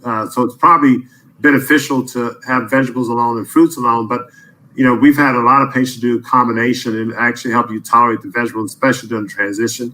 Basically outdated, as John Rose put it. Leafy greens are universal combiners, so you can strain the juice if need be, but even this is not necessary. At least chew the juice. Now that's swirling around your mouth the first when you first put it in your mouth, and then track and document what you drink. Now I'm not as good at doing this. But I think you should at least keep, some overall assessment of what you're drinking. We gave you that nutritional value. Try to track your calories because if you did some basic tracking of what you're juicing and what you're consuming, it gives you some overall idea of how you're doing. And if you go back and do it the next time, you have a frame of reference. A gallon a day is a rule of thumb, and that's what I use. And I got this from my mentor, John Rose. And early in the juicing, you want to drink more. You want to flush your system out. As you get into the longer days, 30, 40 days or whatever, your stomach starts to shrink, and it's harder to drink that much. But you want to try to drink as much as you can. If you're active, 2 gallons a day. So, now the first week of the juice feast or any detox, you're going to be weaker. So if you're exercising, you can continue to exercise, but don't expect your energy level to be as high. So you may want to take it easy. And I'm exercising this week, and I'm anticipating not having as much energy, but I still push on. But once you get past about day 15, your energy level skyrockets. So when I was doing the juice feast of like days 50, 60, 70, I was just through the roof, and I had more energy. I wasn't sore. So the juice feasting is very beneficial, especially when you're cleansing your system, you're hydrating. And I wasn't doing all vegetable juice. I was doing a mixture of fruit and vegetables, but I still had a lot of energy. I was still performing very well, although I consume a lot of blue-green algae. If you drink too less, you might might lose lean body mass. More juice you drink, more weight you lose. The high weight loss is saved because you lose waste matter. And that's true. When I was 50, 60 days with no solid food, and I was still putting out solid waste matter. So you can continue to do this. So we're going to break here and open up the floor for questions and comments, which you guys have been delivering all along. And so I'm supposed to remove that. So what I'm going to do, Celeste, did you see we mentioned one, the sugar issue. Yeah. Yeah. So the issue with sugar, here's my take on it. And I think gurus like Brian Clement and my mentor John Rose, they know what they're talking about. And I think there's a spectrum of things. And Brian Clement, they run Hippocrates Institute, and they treat a lot of cancer patients. They probably treat as many or more cancer patients than anybody per year. The Oasis in Austin and San Diego may treat a lot of cancer patients too, but certainly cancer patients are cancer is kind of a funny animal, unlike diabetes, heart disease, et cetera. It's probably caused by multiple factors more so than diet. So diet may contribute, say, 60% or 70%, maybe some people more than others. But cancer is probably influenced by environmental toxins, maybe more so than other disease states, but maybe a little bit trickier. Long story short is this. Their experience when I visit Hippocrates, they're very big on minimizing the fruit. There's very little to no fruit there. And Brian Clement makes a comment that most of the fruit we're exposed to is hybridized. Is hybridized to be sweeter. And so the process of making these foods sweeter in a genetically modified way, to some extent, takes away their inherent nutritional value. Having said that, I would argue that yes, vegetables are better and fruit are probably not better. And maybe we need to put that to the test one day. Hippocrates may have data showing, yeah, if we put them on fruits and veggies and so on, then we get a difference. I haven't seen it published anywhere, but I'm not going to say it's not there. What I can speak to is our experience. And we've had diabetics. We see a lot of diabetics. And I'm talking, our experience goes back to 2008. We hadn't been around as long as Hippocrates, been around even longer than that, but we've been around for a while. We've been around the block. And so we do have a body of experience. What I can say is that we treat a lot of diabetics. We treat a lot of people with heart disease, a lot of people with chronic inflammatory disease. We also treat patients with I say treat. We support, we nutritionally support people with heart disease, diabetes, cancer, all these other things.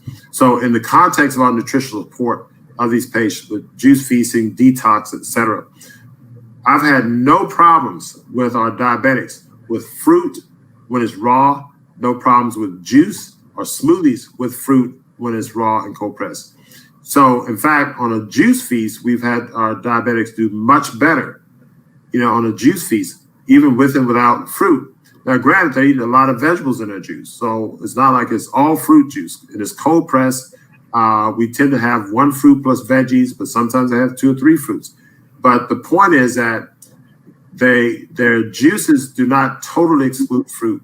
And in that context, we've seen good results in our patients who are diabetic and who are juice feasting or smoothie feasting or mixing juices and smoothies with their raw foods. And we've had published data on the mixture of juices and smoothies in patients where we see a decrease in hemoglobin A1C, not an increase. So that's our take there. I think the fact that you have food in its natural state, cold pressed juices are not the same as processed juices because they're chemicalized. The heating and pasteurization of a juice destroys it, changes molecular structure in a different way.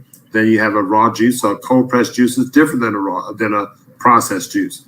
And someone mentioned Dr. Greger. I read one of his videos, and I don't know if that's the video that you're referring to, but this is a few years ago, and he talked about eating whole foods better than juices. And when I looked at the publication he referenced, it was a study where they had looked at nurses and they were doing recall surveys where they'd say, okay, well, how many juices did you have a day and how many pieces of fruit? And they said, well, the people that ate more fruit did better than people that had juices. But when they looked at the juices they were drinking, it was like fruit punch and other things like that. So it's like, oh, look, those juices are equivalent of Coca-Cola. It was all pasteurized juice with chemical additives, etc. So not the same thing as cold pressed juice. So when you make a comment like that, you say, well, whole foods are better than juices.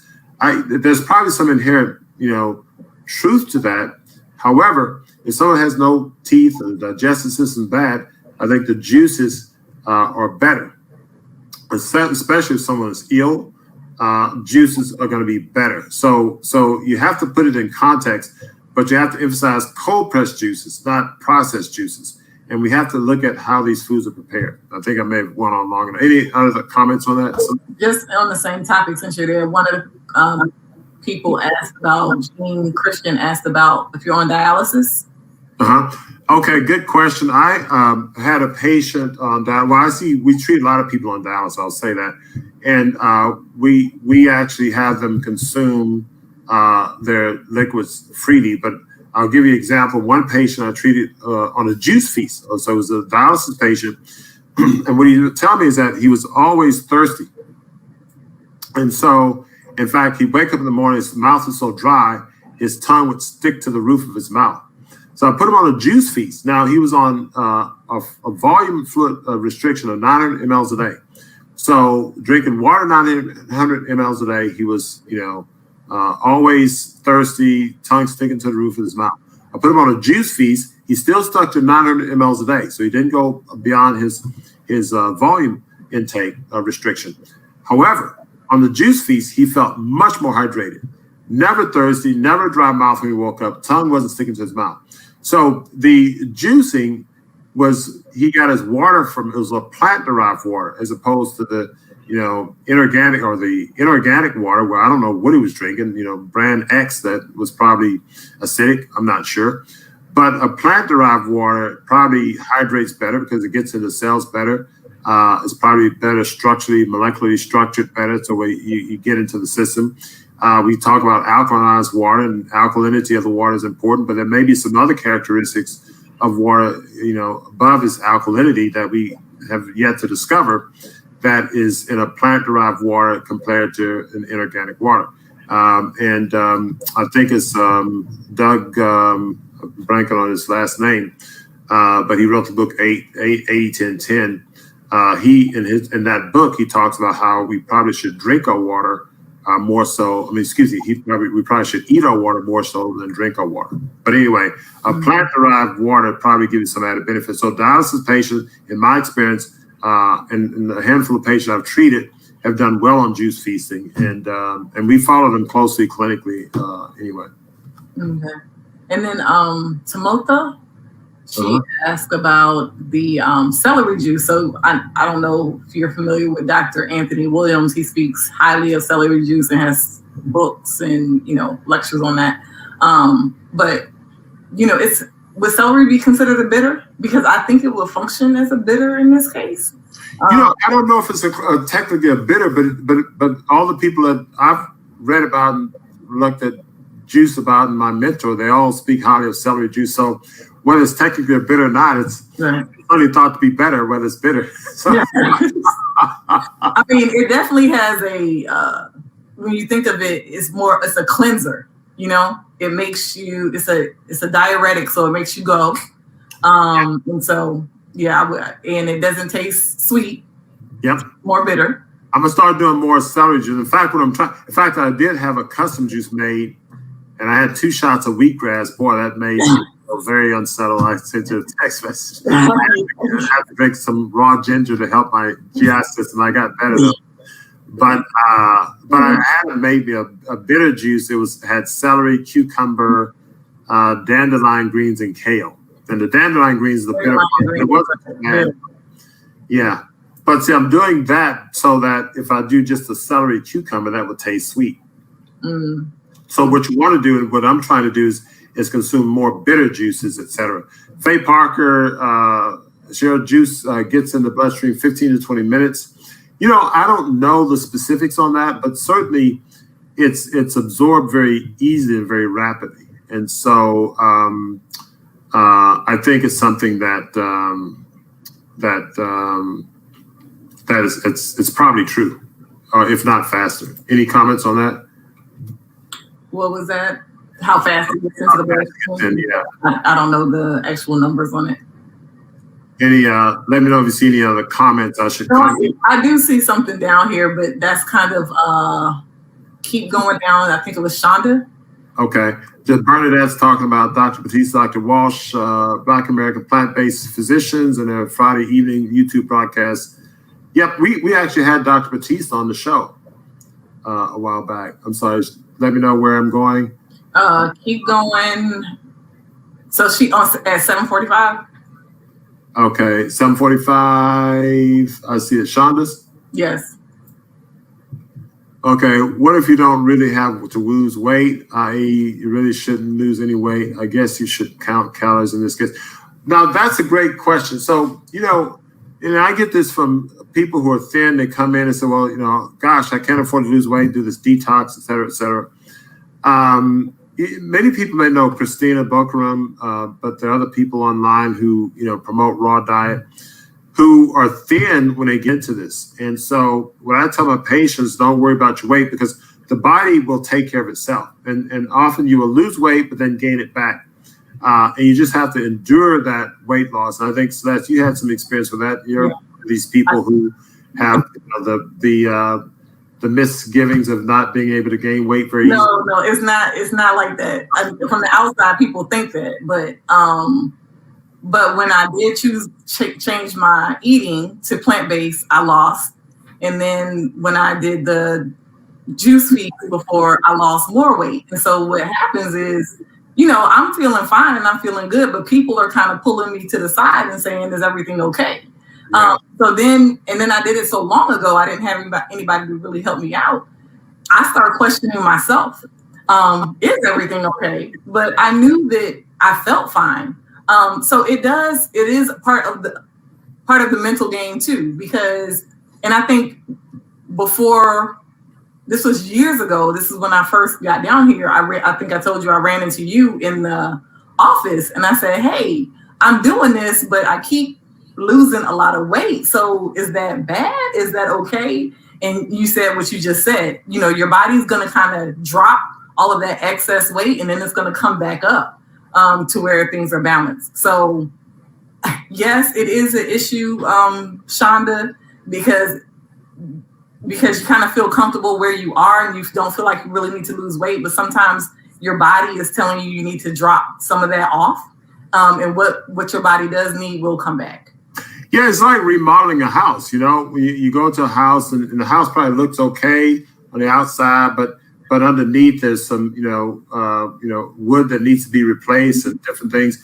So you have to kind of tear things down. And so during the remodeling process, the house, wow, that house is gutted out. It looks terrible. But it's a rebuilding process. So tearing down is part of the rebuilding. So your body does a similar thing. It may tear down and you may look gaunt for a while, but then it rebuilds. And so that rebuilding process is important. Kirk's talking about it fell off the boat. That's okay, Kirk. Just get back on. You know, have somebody throw you a life raft. It happens to us all. And like we said, it's a mental process. And so it's really important. Let me know if you see any other. Deepak asked about taking your supplements and medications while you're juicing. Oh yeah. Okay, hold on a second. I think hearing Dr. Vickers used to the Gerson Clinic in Mexico say that the sugar or fructose acts as a delivery system for other nutrients such as. Okay, I didn't know that. That's a good comment. I'm sorry. What was that about the other supplements? 751. Okay, 751. Up one more. Oh, 751. Will you take? Great question. Now, we will get into that in more detail throughout the other part, but the answer is yes. There are supplements you can take. The part two of this discussion, which I'll probably do in a few weeks, because we'll go through our juice feast as a group, and hopefully you'll join us on our Friday evening show and follow the group. And I'll do a part two discussion where we'll talk about supplements. But the answer is yes, you can take supplements. I'm not a big supplement person in general, and I like to use supplements in a more targeted fashion. And what we've developed at Montgomery Heart and Wellness is sort of a set of core supplements that we think to do things that are foundation, things that are antioxidants, anti-inflammatory substances, things that help nourish and enhance mitochondrial function. So then it enhances the body to do its job. The other thing we try to do is do things that enhance the body's microbiome, which is kind of a complex thing. It's more than just giving someone probiotics, but we'll talk about some of those things in detail. But the answer is yes, you can take supplements and it can be beneficial in general. Celery knocks out gout. Okay, we got some people with good experience there. And I guess the little girl is saying that. Now, just real quick, Dr. Montgomery, what about your medicines that you have to take with food? What about those people who are medicines that they have to take with food? So good question. So when first and foremost, what I'll tell people is if you're on medications, then you may need to let your doctor know that, hey, and this is with any kind of nutritional change. So whether you're going, eating healthier, plant-based diet, raw diet, whatever, you want to make sure your doctor knows and that you're working with your doctor to make needed adjustments in the medication. Because if you go on a juice feast or any healthier nutritional regimen, you may need less of a certain medication, or the body during detox may, for instance, when people detox, sometimes the blood pressure may go up. Because when you detox, you're removing toxins and things are moving through your bloodstream. So you may have a transient increase in blood pressure. So you want to be with a physician who's going to work with you. And we work with our patients and make adjustments in the medications while they're on a juice feast. So the answer is you will likely have to make adjustments depending on what medications you're on. Make sure you're working with your physician to work those things out. Mm-hmm. Somebody loves wheatgrass here as a wheatgrass lover. All right, Shonda. I'm gonna develop a love for wheatgrass. I'm gonna keep taking the shots and getting sick until I don't get sick anymore. I didn't really get sick. It just kind of made me feel yuck. I took two ounce shots because I saw a video of Brian Clement today say two ounces twice a day. Well, I'll just take my 2 ounces together. So I know why you do the twice a day. Anything else? Let's see. It's two more things I saw. The difference between bitter and sweet juices. Dr.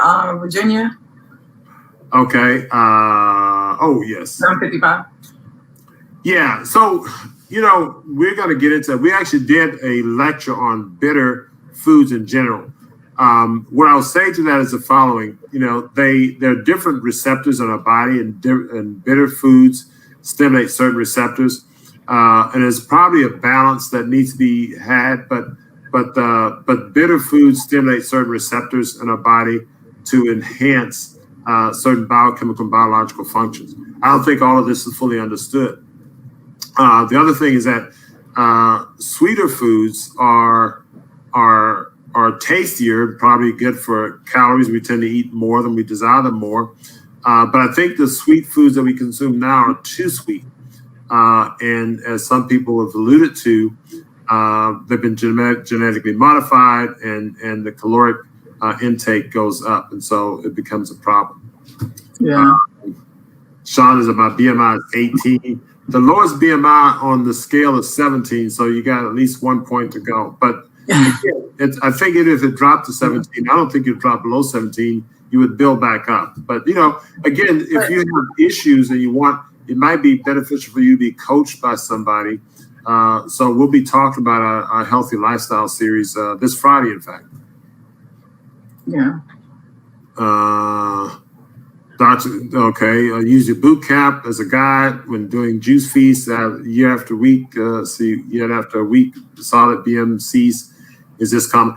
Solid BMs can cease on the juice feast. You may need help with a smooth move tea to help move things through. Also, drinking more volume helps move things through. So all of these things are important on a juice feast, especially when you're not putting in solids. One thing I do is I'll get some coarse, maybe 3 to 5 coarse salt crystals or pink salt or some other type of natural healthy sea salt, and I'll put it on my tongue and I'll drink the juice with that. And it creates like a go lightly type effect with the electrolytes from the salt, helping pull things into the gut and moving your bowels. So down the road, it does. You want to have at least a bowel movement a day, so you want to be drinking a lot of juice, but it can have an effect because you're not putting solids through. That doesn't mean there's nothing there to move out.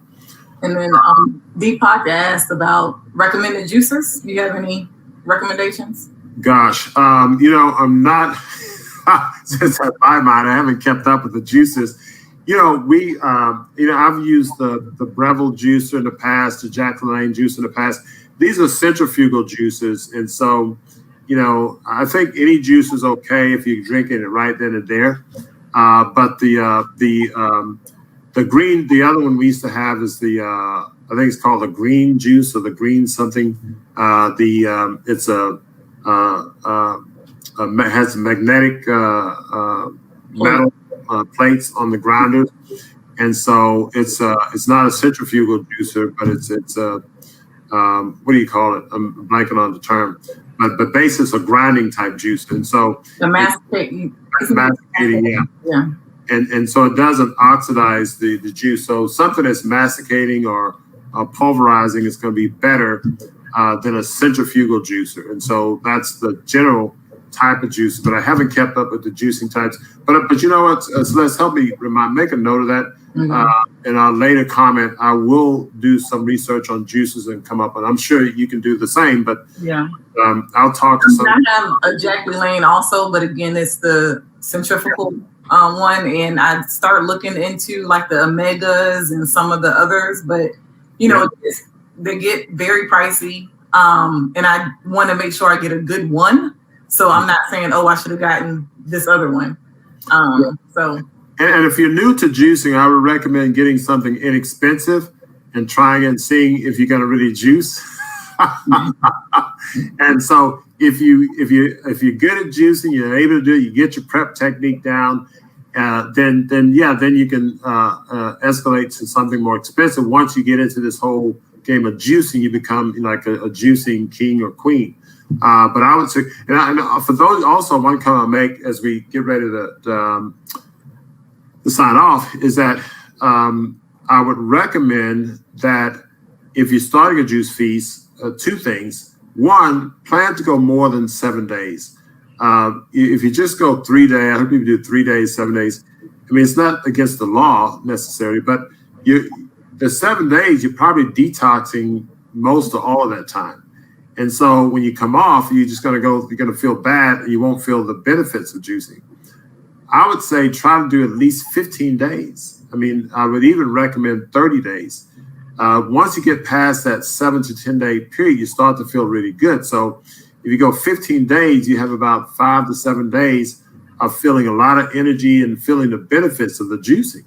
And on day 15, you may think, well, hey, maybe I'll go a little bit longer. So I would tend to say do at least 15 days and ideally try to do 30 days. Now, you may want to do a few days to kind of get your feet wet to say, okay, these are the juice I like. For that, I would recommend just drinking a lot of juice while eating solid foods. And then you can say, okay, now I'm going to plunge and just do all raw juice. But I would recommend doing at least just 15 days and then work your way out to 30 days. The other thing is that if you are going to try to juice yourself, I would still have places you can buy your juice from and maybe have some juice as a backup in case you try yourself and you get busy and you're not able to prep. You have some juice to drink so you can continue your juice feast. So just give yourself a backup plan, especially if you're new to this, it's going to help. So there's a lot we can say on juice, and we're going to continue this conversation because I think juice feasting, and we'll talk about smoothie feasting. We'll talk about different mechanisms of detoxing, and we'll cover a lot of our health lifestyle series. I know we're about to finish up, but just to clarify so people understand that for tonight, because it looks like Nikasi asked about the difference between juicing or blending. Can you just clarify that we're talking about juicing, not with the Vitamix? That's right. I'm glad you made that. I'm glad they made the point. I'm glad you pointed out to me because people mix that up. Juicing, you're taking the pulp away. You're taking the fiber. And I would say you don't take all the fiber because there's still some fiber there, but you're taking the pulp away. Some people, wow, you need the fiber, et cetera, et cetera. You're trying to give the body a rest. So you don't want that stuff. You don't want that there with the body trying to break that down. So you want to nourish the body and rest the body at the same time. It's sort of like giving an intraoral IV. And so you're getting the nourishment, the nutrient, you're getting protein, you're getting, other forms of calories, sugars, amino acids, you're getting electrolytes, you're getting all sorts of nutrients in the system without the body having to work and break things down. So you want to remove the solid stuff. So the colon, the intestines, the largest, small intestines are not working, stomach's not working. You're just absorbing the nutrients. And there's a benefit to that because you want the body to rest. And the less energy is spending toward that, the more energy is spending toward other things, healing, detoxing, cleansing, and the like. And so that's an important thing. And it's really, really important for people who have, irritable bowel, inflammatory bowel, and various other things. But even anybody without those conditions, you want to heal the body. So you want to juice, which is to extract the pulp, and the blending, you put it in the blender, the pulp and everything is there. And it may look like it's all liquefied, but you still have the pulp there. Some people do that and then strain it through a cloth. It's probably better to just have a juicer and extract it and just drink the juice. It's a completely different. Now, we do have detox where you do the smoothies instead of the juice. And so that's another thing, it's another topic. But juice feasting, in my opinion, is better because you allow total rest of the GI system, and there are other aspects of the pulp that's there. So I'm glad you pointed that out. Mm-hmm. Let's see. Keep talking about this. I was wondering about the same question. Great. Anyway, well, what we're going to do, thank you guys we went over. This was a great discussion. I love the questions and comments made up. We will talk more about this. The purpose of this show is to give you tools to help improve your health overall. And we're going to share our experience through this as we go through the process, and give you some insight, not only from a scientific standpoint, but from our personal experience and the personal experience of other people. So I will do a special show announcement, but this Friday, it's going to be 7:30. It's going to be a show on a healthy lifestyle series, and we're going to be talking about juicing, and you're going to meet some of the other people who are in our Juice Feast group, and you're going to hear their experiences directly, and I think it's going to be very educational. So until then, We'll see you, and I'll see you backstage, Celeste.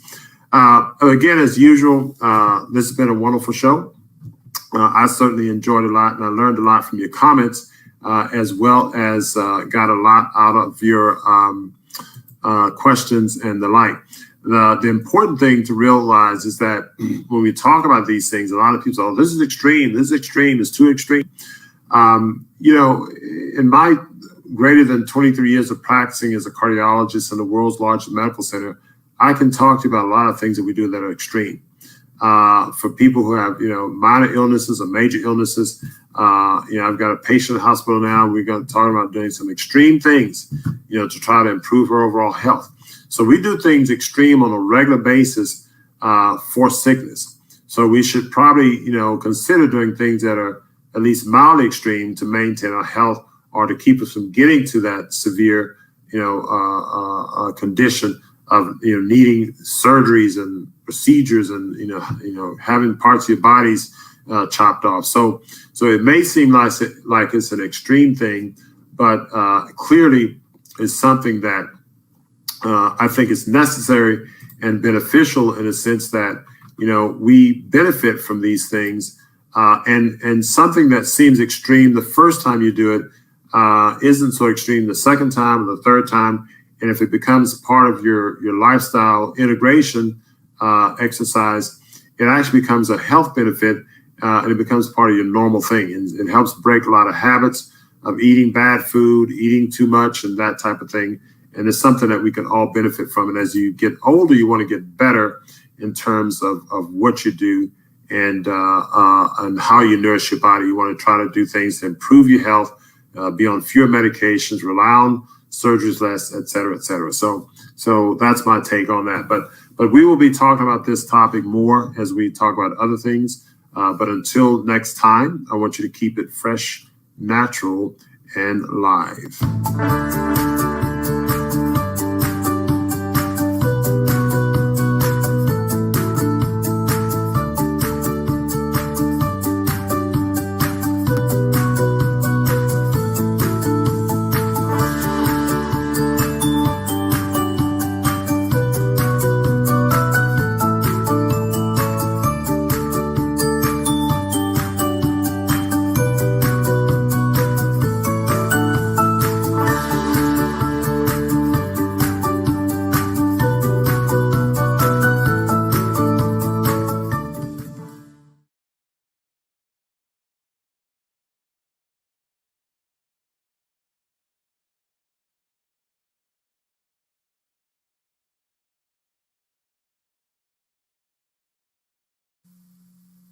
Welcome everyone this morning. Can you hear me now? Okay, I think you can. My name is Andrew Woodward. I'm a registered dietitian.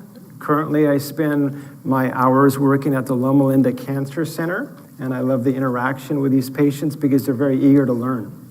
So I hope that you're eager to learn this morning. I have a lot of information to share. I could prepare it a lot of different ways. There's a lot of biochemistry involved when I look at foods that have health benefits. And I'm going to kind of distill it down to some plain English. And at the end, I think we'll have a few minutes for questions in case something I said is new to you or you need some clarification. So our topic today is to juice or not to juice. So we've got a lot of things to cover. Many people do not eat healthy. We have tremendous opportunity, lots of fruits and vegetables. We live in Southern California. We enjoy wonderful weather. We can do gardening.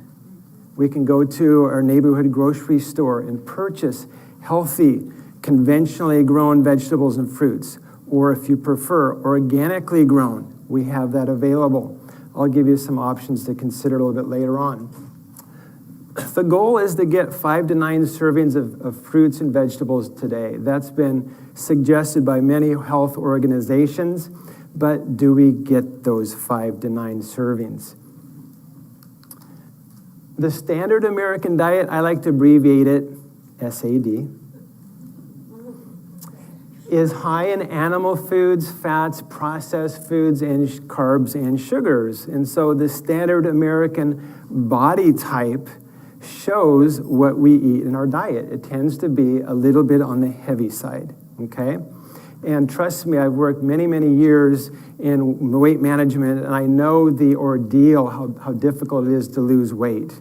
It's been said by Benjamin Franklin that an ounce of prevention is worth a pound of cure.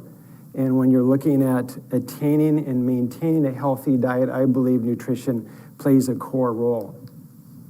Juicing provides a creative and invigorating way to add more vegetables, fruit, and phytonutrients in a healthy diet. If you don't know the word phytonutrients, we'll get to that in just a second. Smoothies provides another creative alternative to add those fruits, vegetables, and phytochemicals. They are very similar in most aspects, and I'll talk about some benefits of juicing and some benefits of smoothies. Oh, by the way, let me go back here. This is one that I kind of created, and I'm hesitant to use the word creating a recipe because when it comes to juicing and smoothies, there's so many different variations of the same theme. Some of you that are juicers and do smoothies, you know what I'm talking about. How many in this room do you do juicing now? Okay, a couple dozen. How many do smoothies? How many haven't really begun that yet? You're on the fence, you're contemplating. But when you contemplate juicing or smoothing, it's like, where do I start? What kind of machine do I want to get? And we're going to talk about some of those issues in a few minutes. Juicing has a large appeal. I believe that the word juicing has kind of a media marketing, kind of a buzzword. So it's very popular. We hear about weight loss with juice fasts. We hear about detoxing and juice cleanses, don't we? And it sounds very appealing.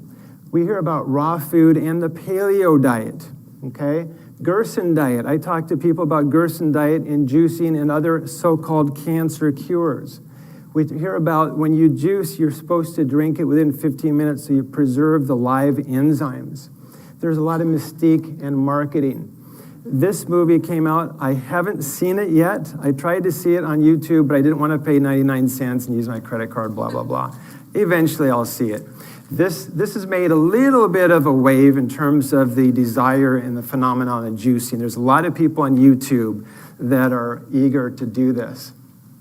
I believe in a simplistic sense that 90% of the benefits of detox and cancer cures and all that good, healthy eating comes from eating less of the junk, putting less of it in our body in the first place, and then getting more vegetables. Fruits are also healthy, but for a lot of people, the vegetables is a key because they're so low in calories, right? And they're loaded with cancer-fighting, heart-healthy, health-enhancing phytonutrients. So let's talk about some of the things you'll hear on the news, some of the buzzwords and claims. Will pureed asparagus cure cancer? Will juicing provide necessary live enzymes that our body requires? The simple answer to those is no. Is juicing or doing smoothies a good idea? And that is an absolutely yes answer. As part of a healthy diet, both juicing and smoothing provide extra vegetables, fruits, phytochemicals for health benefits. The amount that you drink, the kind you make, and how often you drink it will depend on your individual preferences and your health conditions. So you can do it once a week, you can do it 7 days a week, you can do it a lot of different times. Beware of a lot of unrealistic claims. For people that are doing juice fast or detox or whatever, if they lose weight while they're on a 1 month or 30-day juice fast, that's a good start. And, I think that could be useful for that initial kickstart to get that motivation going. But then what happens after those 30 days? Do you go back to the way you ate before? If that's the case, the odds of you keeping the weight off are very small.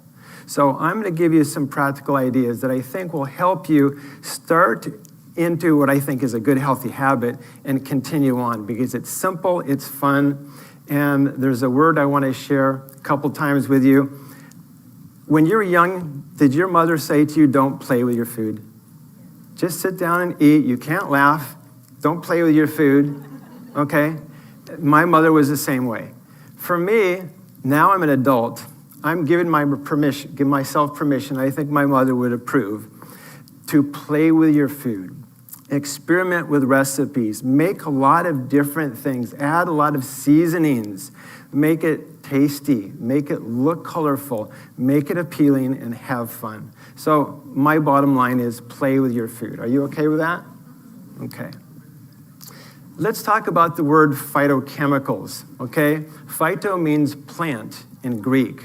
So that long, complicated term simply means plant chemicals, of which there's probably 2,000 of them. And the phytochemicals are very important because that's how you know an apple is different from an orange. That's how you know you can eat garlic, but turnips and rutabaga you may not want to eat because it's a combination of flavor, color that's not really up your alley. Studies show that phytochemicals have potential to do enormous health benefits. And this is just a short slide from the American Institute of Cancer Research, AICR. And what I like about this website, it's aicr.gov. They give you recipes. They give you ideas for smoothies. They even give you a video on how to prepare garlic to preserve the health-enhancing benefits. I bet you haven't thought about that before. So what phytochemicals do is they stimulate the immune system. They block substances in food from preventing carcinogens or cancer-causing substances. They reduce inflammation that can predispose to cancer. They help prevent DNA damage. You've heard about antioxidants. That's a popular buzzword. Well, let me tell you a couple things about antioxidants. Antioxidants are useful tools. But if you're going to work on a job, do some home repair, you want to have a toolbox of screwdrivers, some hammers, some saws, a variety of different tools. Think of antioxidants as tools. If you get all your antioxidants in vitamin C, that may be useful, but that's like doing a job with a hammer only. The body needs vitamin C, vitamin E, alpha-lipoic acid, glutathione, hundreds of different antioxidants. And how do you get different antioxidants and different phytochemicals? You get them from a variety of plant foods. It's not that complicated. So phytochemicals have been shown to slow or stop the growth of cancer. That's something I see every day in my job. They trigger the damaged cells to die. It's a process called apoptosis. And the phytochemicals help regulate hormones. The bottom line, phytochemicals provide a dual function of selectively harming only cancer cells. They supply the nutrients to enrich healthy cells and our immune system. Okay, so last year I was fortunate to go to Seattle, and I went to one of America's oldest markets. It's called Pike's Market. Have you been there? It's fabulous. So I like to travel, and I like photography. So virtually all these slides you see today are my photographs. And so I take a lot of pride, and I kind of really scientifically look at what's the best way to get colorful fruits and vegetables. So let's talk about juicing. Juicing provides a thinner drink. It's easier to drink. The nutrients tend to be absorbed more quickly because the digestive tract doesn't have to do as much work to get through the fiber and so on. So for some people, it may help with resting the digestive tract, the gastrointestinal tract. Juicing works well with many green vegetables, your spinach, your kale, your beet greens, your collard greens. When you do juicing, you add the entire food and you let the machine do the work, right? So you add in your pineapple, you add in your parsley, you add in your bananas, whatever, and the machine does the job. And it discards the pulp. And keep in mind, the pulp is where you get the majority of the fiber. With juicing, the machine does the work, but someone has to clean up. Okay? So there's more cleanup with juicing. There's a lot of mystique. There's more mystique with juicing, juice fasts, and again, Fat, Sick, and Nearly Dead kind of brought it to prominence about a year or two ago. With smoothies, you get a thicker beverage. It's more substantial, and the fiber really tends to stay with you. It enhances satiety. The green smoothies generally have more fruit than they do with juices. So you might have a few more calories due to a few more calories from fruit. And so the person making the smoothie needs to cut off the skins and discard the seeds. So the machine just blends it, whips it up, purifies it, if you will, or purees it, I should say, not purify it. And then it extracts the juice, and it includes the pulp, okay? So there's less cleanup, and you flavor the juices with some sweet ingredients. Maybe it's more fruit, maybe it's some other additives. We'll get into some useful additives and sweeteners in a few minutes. And so the sweeter flavors of smoothies may appeal to novices, okay? I joke around with some of my patients. I say, you know, when you add spinach or kale or kind of a green vegetable to your smoothie or to your juices, it may look like pond scum. And for someone that hasn't tasted it, it's a little bit scary. But I say, even though it looks like pond scum, it doesn't have to taste like pond scum. And that's why you have some sweeteners, some additives that really make it go down very nice. Both juicing and smoothies are great ways to enhance the quality of your diet. So some people ask me, which is better, juicing? Which is better, smoothies? Juices may be a better way to get your greens. You're not expecting a lot of those juices to be sweet. You just get them down, they look green, and they have a tremendous amount of benefits. Smoothies may be easier to make and less expensive to buy a great volume of fruits, vegetables. And the smoothies have more fiber. Juicing is a good buzzword and has more media attention.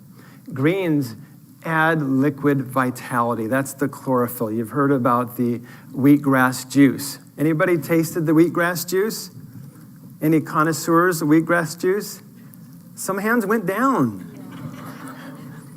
No surprise, it's a bitter tasting. Sometimes you hold your nose and you drink an ounce or two, a shot, and you're good. Okay? Fruit smoothies, you have to be a little bit careful for. You know, you add the bananas, you add the berries, you add your pineapple, and you've got a lot of fruit, you've got a lot of carbs, you've got a lot of calories. And so for some people, the smoothies and sometimes the fruit juices, not the vegetable juices, but the fruit juices, you know what I'm talking about? They're so high in calories, they're something like liquefied desserts. Yes, they're healthier than a bowl of ice cream, but if you're watching your calories, then that might be something you want to use sparingly, okay? So both of those are useful. It just depends on what your goals are and what your personal style is. So with green juices or green smoothies, there's a couple little things I threw in there to make you think. If it's a little bit bitter, what can you do to smooth it out? Cucumber, celery, carrots. Carrots are a useful base for just about all juices or just about all smoothies. But again, it's optional. One day use carrots, another day use something else. Some of the nut milks, if you use some nuts, and by the way, if you're going to use almonds or cashews, sometimes it's easier to soak them for a couple hours to kind of get them loosen up a little bit, get softer, and then the blades in the machine doesn't have to do so much work, and then you don't get the chunks in your final product. When you want to go for a little bit more sweetness, again, add carrots, ginger, beets are a good one to use, or other fruit. By the way, this morning I made a smoothie, and ginger was my sweetener, and it was fantastic. I used about a thumb-sized piece of crystallized ginger. If you don't know what crystallized ginger is, it's also known as candied ginger. And the piece I had was about 20 calories. Okay, so let's talk about people that are here. You're not convinced juicing is what you want. You're not sure if you want to do smoothies. So let's talk about where you start. You want the machine to do the work for you, right? So you buy a machine that fits your needs, juicing or smoothies, and that hopefully fits your budget. How much can some of those machines run you? They can range from a simple blender that sits on your counter that might be $40 up to $600 and more. Okay, so that's something you want to think about before you plunk down your hard-earned money. So ask yourself, do you prefer smooth juices, nice and clean and smooth, thin juices, or do you prefer thicker smoothies or chunky smoothies? My wife and I have a little bit of a discussion about this. I put it in my my blender. I happen to use a NutriBullet. I put it in longer because I like a smoothie, but I like to be really smooth. She puts it in for about 10 seconds. And so it's chunky. And she likes a chunky smoothie. I've heard them called roughies. Smoothies and roughies? Okay. So depending on what you like, you buy the machine and you prepare it as you like. So read the reviews on different machines before you buy. Talk to people. Listen to speakers. Get the information, because it's disappointing to me when people have a very expensive machine and they don't use it, or maybe they have never used it. You don't have to raise your hand on that one, okay? So buy a machine that's going to work. It's going to match your personality. A premium machine will not help you if it stays on the shelf. Begin with simple recipes and then improvise. Did I tell you I give you permission to play with your food? Improvise, modify. So for some recipe ideas, these are two useful websites, mdanderson.org. MD Anderson is a cancer center in Texas, and they've got wonderful ideas on juicing. MD Anderson for juicing. They've got your top foods, they've got ways to sweeten it, they've got a lot of recipes. And American Institute for Cancer Research.org, I already mentioned that one before, a lot of useful information. Be creative with your concoctions. I work with a nurse at Loma Linda, and she does so many crazy things with all these things she gets out of her yard. It's like, are you kidding me? You put this in there? And so I wouldn't call them juices or smoothies, I'd call them concoctions. And you know, I'm pretty open-minded, and so I'll taste her concoctions with garlic. Yes, with garlic. And you know, it's not too bad. The garlic taste is there, it's got a little bit of a bite, but she adds enough beets or carrots or something else to kind of smooth it over. How do you know when to use garlic or not?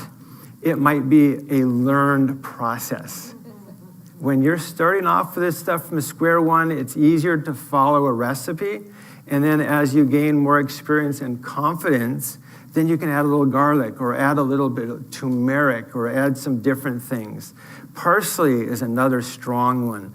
Start off really slow with parsley and be prepared. It will look like pond scum, but it doesn't have to taste that way, right?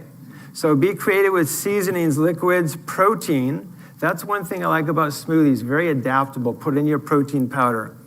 Decide if you want the extra calories. For example, if you want to add extra calories, go for more bananas, go for avocado. Have you done avocado? That works really good in a smoothie. But you may not want the extra 400 calories. I don't know why. Start with mostly organic. But if you buy conventionally grown stuff at the store, that will work also. And I'm going to give you some workarounds. Conventional produce, that's the regular stuff you buy at Vons, Trader Joe's, Sprouts, whatever, is more affordable and is a good place to start with the Clean 15. Do you know what the Clean 15 is? It's my next slide. You'll see it. Okay. Your garden can be a hobby and produce many ingredients for your drink.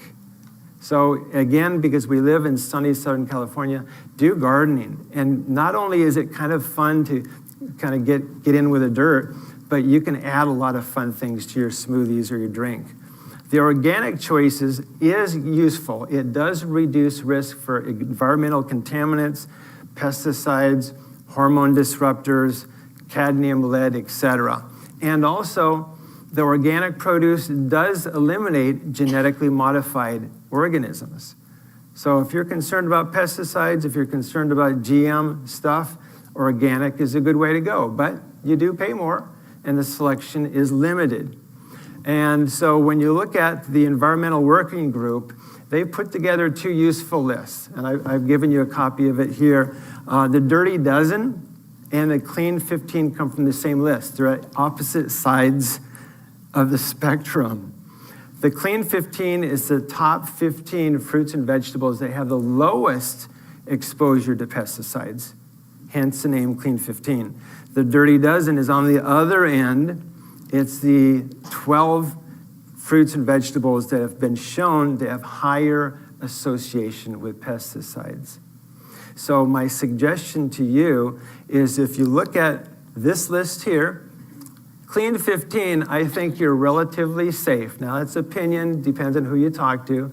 But the Clean 15, go buy conventional. Maybe it's not critical that you spend a little bit more money. On the Dirty Dozen, it's probably more important that you buy organic. So you can decide. If you'd use just a little teeny tiny bit, then it's probably not a problem if it comes from that list. But if you use those fruits and vegetables, if you like strawberries in everything, then it's probably a better idea that you get organic strawberries, okay? So for extra liquid, this is where with juices, the vegetables, the fruit provide the liquid that you drink. And so you're gonna be getting more produce to get enough volume, to get enough liquid. And remember, you're discarding the pulp. Some people prefer that, but when you're doing a smoothie or you want to add more liquid to your juicing, add pure water. Alkaline water is also popular. Green tea, yogurt for the probiotics, right? Probiotics, beneficial bacteria that nourish your gut, that help with your immune system, that help with digestion, etc. Soy milk can be a good choice, or other milks. How many different types are there? Hemp milk, soy milk, coconut milk, almond milk. So choose what you like. There's commercial nutrition drinks, Boost, Ensure, Orgain, for someone that wants to get more calories, more nutrition, vitamin, mineral, fortified. Those drinks can be the base of your liquids. Coconut water, if you want more potassium, one container, maybe about 10 to 12 ounces of coconut water has more potassium than a banana has. So it can be very useful, and it gives you a nice little pleasant sweetness to it. Keep it clean. I'm going to pause here. What does that mean? Keep it clean. It's very important, very critical. Wash your produce in warm, soapy water to get the bugs off, to get the dirt off. And it does help lower the exposure to pesticides as well. So use clean produce. Make sure it hasn't been sitting in your refrigerator for weeks and it's starting to get really soggy and smelly. Not a good idea. So keep it clean, keep it sanitary, and keep your machine clean. If you know yourself well and you say, I like the idea of juicing, but I don't see myself disassembling this, reading the instructions. My wife says reading the instructions is for losers.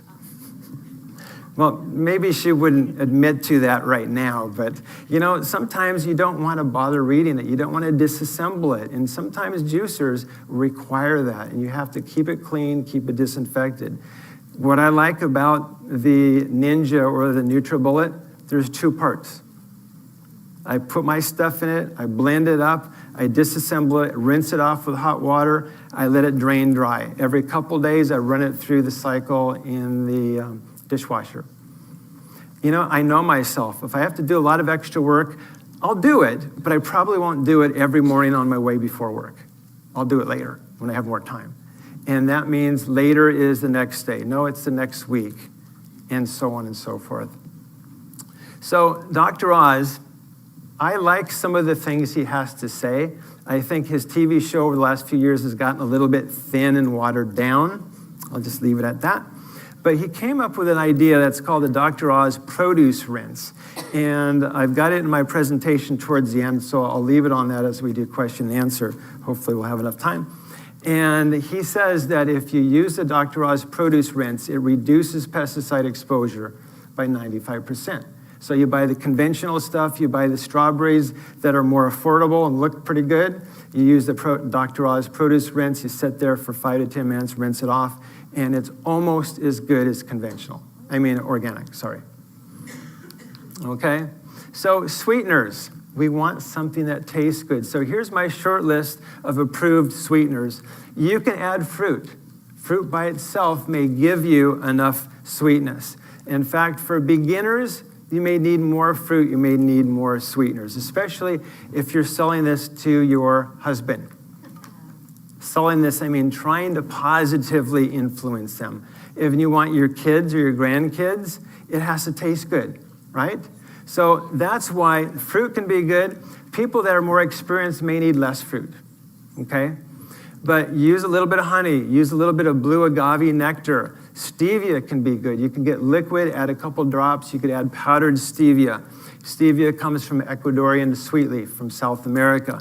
Monk fruit, maybe you haven't heard of monk fruit, but you will. It comes from China, and it comes originally from monasteries where the monks would use it as their sweetener because they couldn't run down the street and get it at Vaughn's.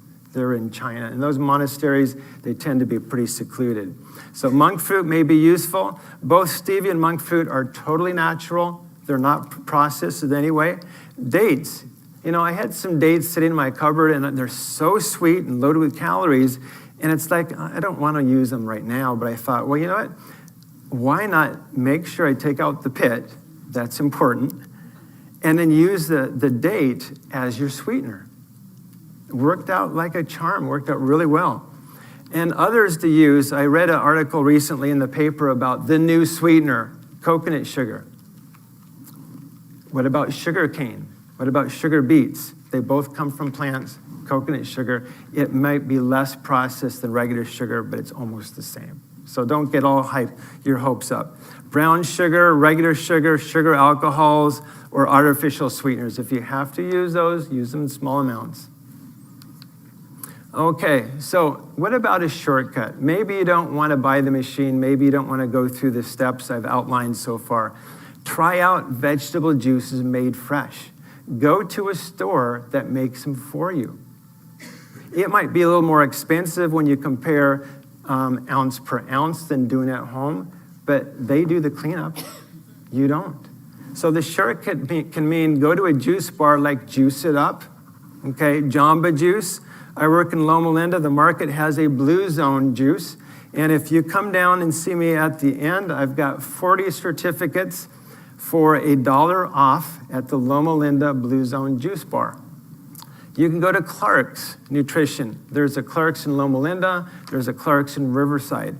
You can go to Goodwin's. There's a Goodwin's in Riverside. And, you know, I've had them cook up some really interesting concoctions. I mean, prepare, okay? So when they make it for you, it saves your time and it saves your money before you spend $700 on a really fancy machine. And that way you can kind of decide, well, I like this, I don't like this. I know how I'm going to proceed. So purchase pre-made juice from a market. They can be useful. Some people, the purists might say, but it's been processed. It's lost some of the plant enzymes. And that is valid, but those juices are very simple. There's a variety of those juices. And by the way, earlier I mentioned the live plant enzymes. I have really looked at all the credible scientific websites for the benefits for humans for live enzymes. Because when you look at juicing, they're going to come over and say you need to drink it within 15 minutes to benefit from live enzymes.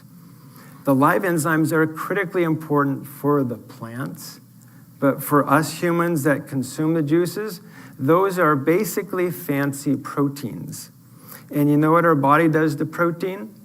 In the presence of the strong hydrochloric acid in our stomach, it breaks it down. It basically destroys those live enzymes. So they're just taken into our body as a fancy form of protein. So I don't believe you have to worry about the loss of the live enzymes, because the slide I showed a little while ago on phytochemicals, that's what you get in your fruits and your vegetables.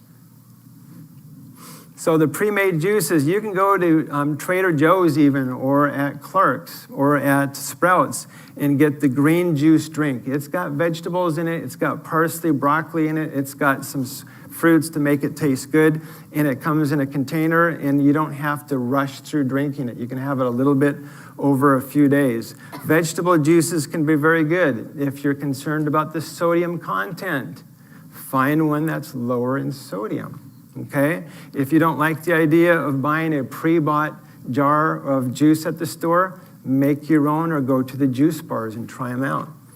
The pre-made juices are also flash pasteurized to reduce bacteria, and that will keep it safe for several days. And for some patients that have a low immune system, it's safer for them. They can drink juices rather than worrying about the sanitation at home. Okay, so I want to present to you a few fruits and vegetables that I call superstars, okay?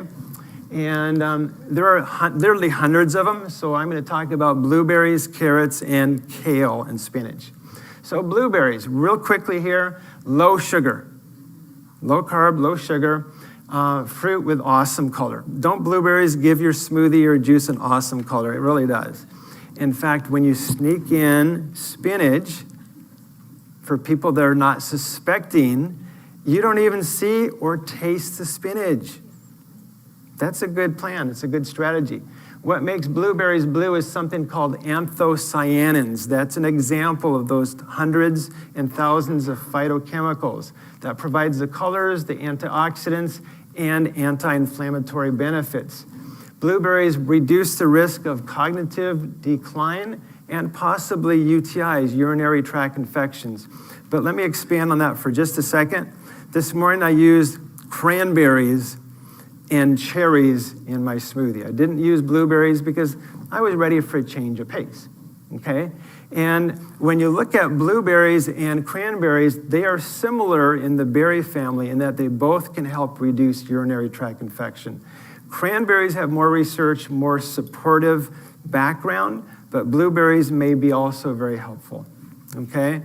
Pterostilbene is another phytochemical found unique to blueberries, and the anthocyanins for the color, they have some unique anti-cancer benefits. So one of my recipes, I don't know if you got a copy of it. Oh, it's at the Cancer Center booth. That's here? Yeah, downstairs in the exhibit hall. Okay, so I'll give a little bit of a sales pitch on that. Loma Linda has a Cancer Center booth, and so for a couple of my recipes, this is one of them. You go there and you only have to pay, no, I think it's free. Okay, but you have to go down there or send somebody to get it for you. And with this berry smoothie, like I said earlier, you can sneak in spinach. Isn't that great? You could sneak in kale, but kale is a little bit stronger.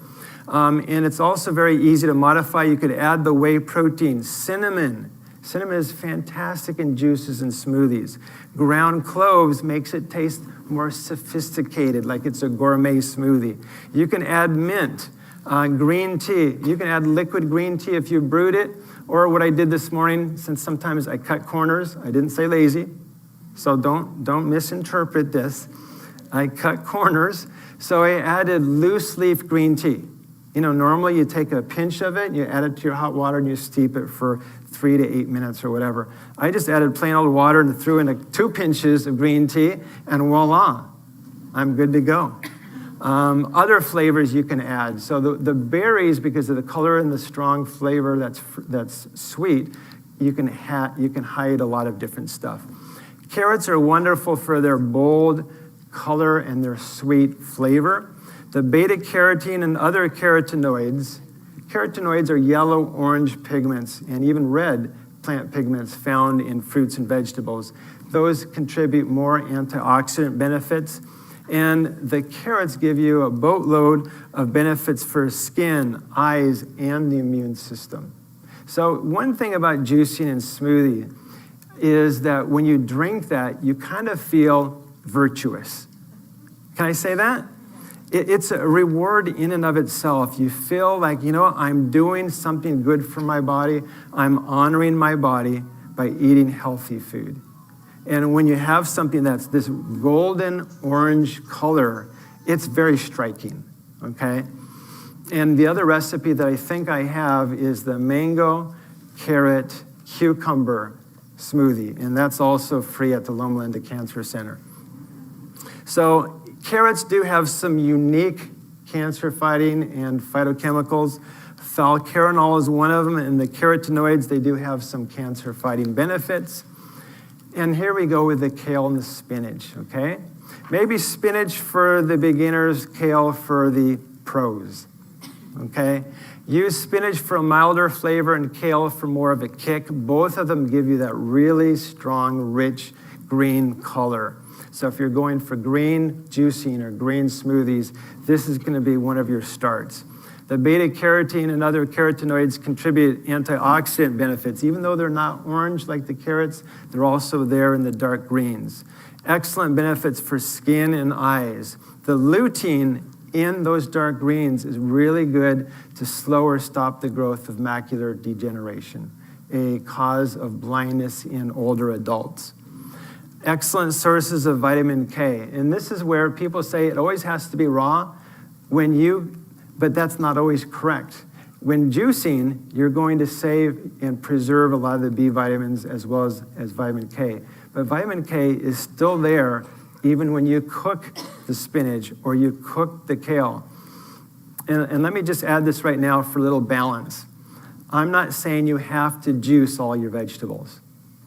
So if you prefer your kale to be cooked, or you want to make kale chips in the oven, or if you want to do something with spinach, it's a lot easier to add onions and garlic when you cook the spinach than if it's raw. Okay? So looking at balance, if you like some cooked, eat some cooked. If you like some juiced or raw in salads, then you eat it that way too. Add variety. Okay? There's something called glucosinolates in kale. And kale is in the family of broccoli, Brussels sprouts, tremendous, well-documented cancer-fighting benefits, more carotenoids, and those have anti-cancer benefits. So I thought I'd add this one because of all the hoopla about fat, sick, and nearly dead. This is one of the core juices. So here's your recipe here. I don't have this one pre-made. So 6 leaves of kale, 4 stalks of celery, 1 whole cucumber, a lot of water there, 2 medium green apples, stays with the green theme color, but also adds sweetness, half a lemon, a thumb-sized piece of ginger. You juice it and you enjoy, okay? So that's another variation. Okay, so here's some additives, and I'm going to go through this fairly quickly so I allow time for questions. Add these foods and seasonings to increase the nutritional value, but also to make it taste good. If it doesn't taste good, you're less likely to continue to do it, okay? So avocado I mentioned earlier. Cinnamon is wonderful for people that want a little bit extra help for blood sugar control. Cinnamon is documented to help with diabetes. Chia seeds are fun. Add them to your smoothie and they do absorb water. So if you're looking at something that may help fill you up, chia seeds will do that. They absorb up to 20 times their weight in water. Cocoa powder, for those of you that like a little bit of chocolate, sometimes chocolate goes well with your berries, okay? Flax seeds are similar to chia seeds, and both of these add omega-3 fats that help reduce inflammation. So chia seeds are very good to add into your smoothie because my smoothie, the blades chop up the flax seeds. And the absorption of flaxseed is better when they're chopped up. Because if they're whole flax seeds, they just kind of go through your system. They add some fiber, but you don't get some of the benefits of the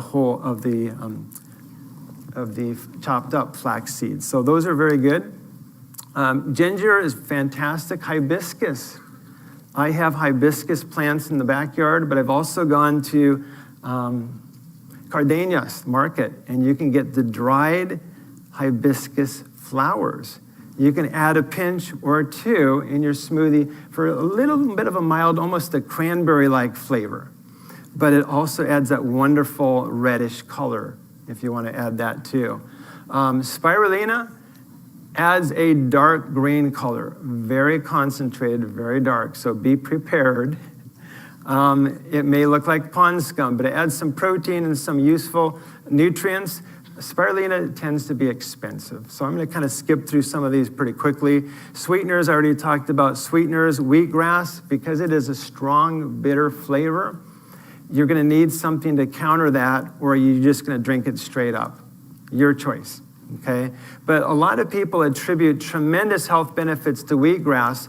And again, I've looked at PubMed, I've looked at Cochrane literature reviews, I've looked at a lot of reviews that are really bona fide scientists. They're not just the the run-of-the-mill internet websites, which can say anything they want, right?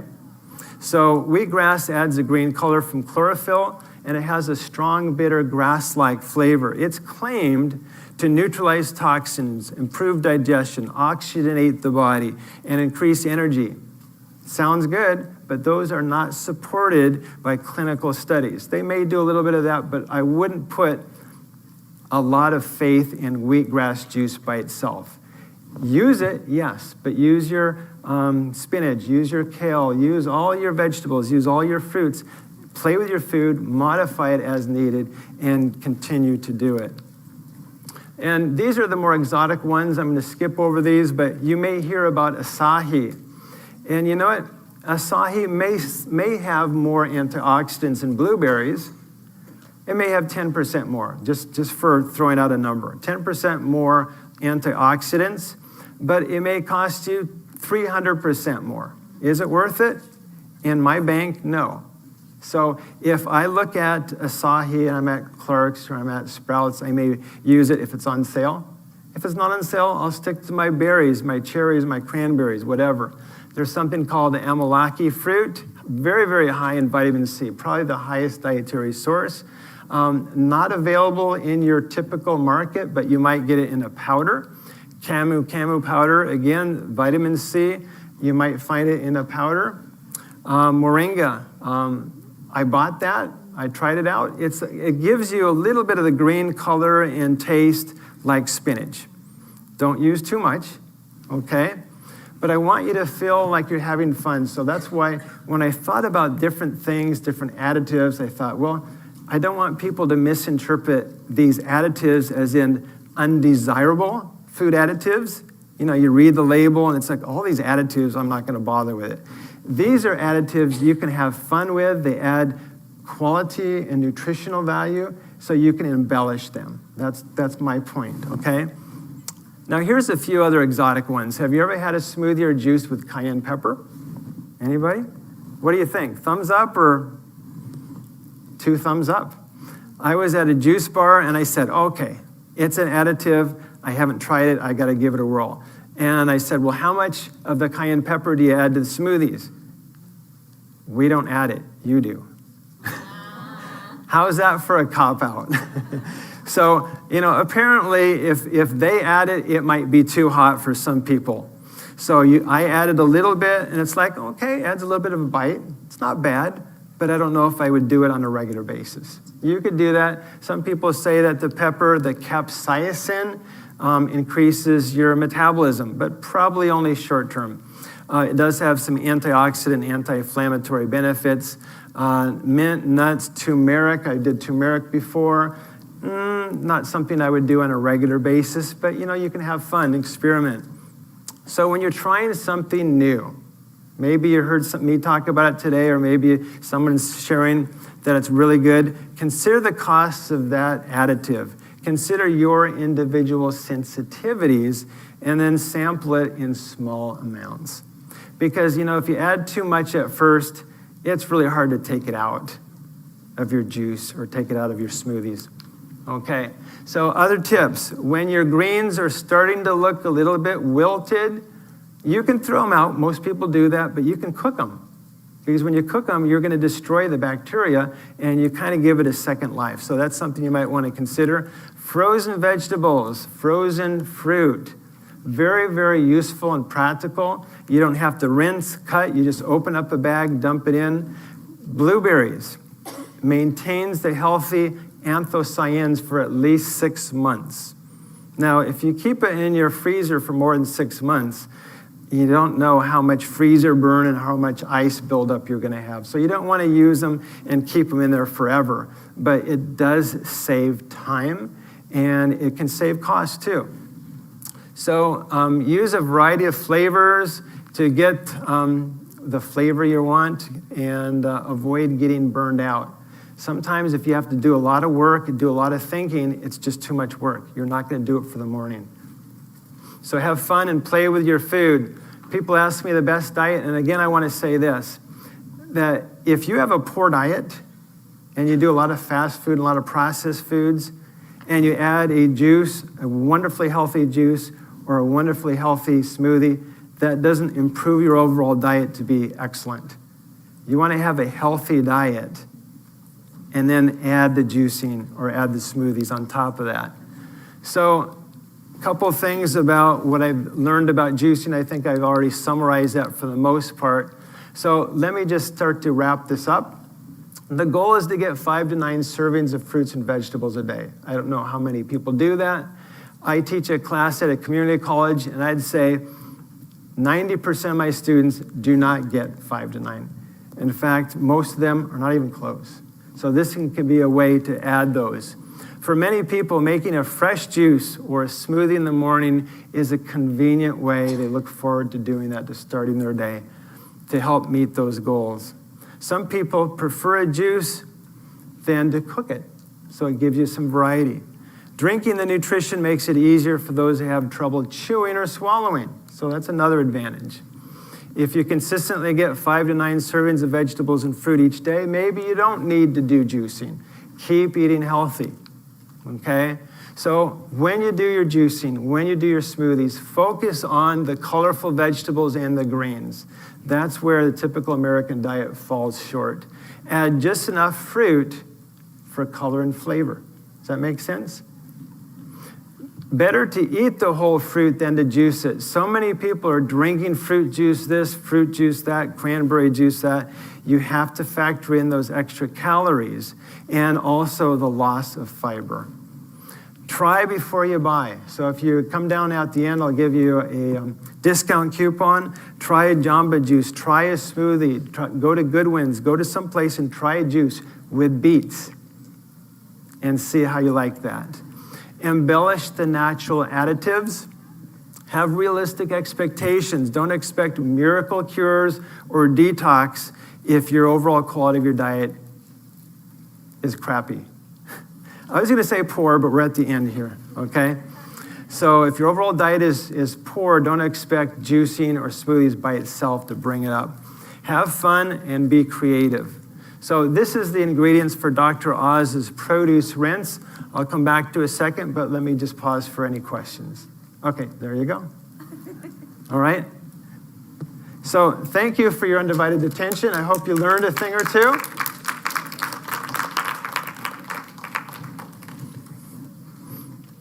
Why use whey protein and not in one of your smoothies? The question is, why do I prefer whey over plant-based? I like them both. If a person is relatively healthy, they can do plant-based, and I might say that.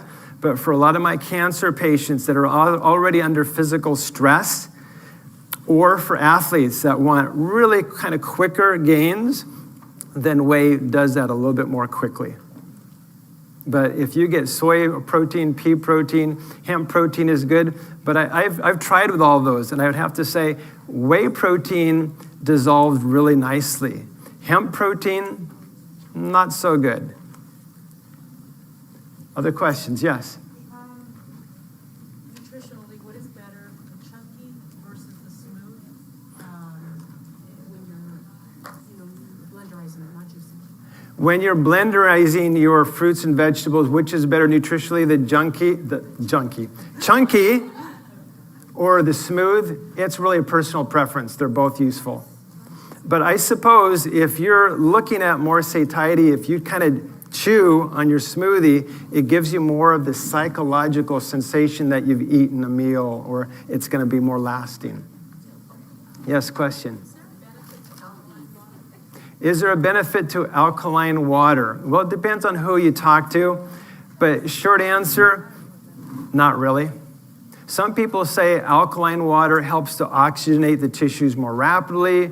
The alkaline water helps to fight cancer and to reduce inflammation. I think that's a bit overstated. And the truth of the matter is what you put in your body will convert the pH, so that when you talk about the pH of your blood, because it has to be digested first, then it has to go into your blood. And is it going to change the pH of your blood that goes to every cell?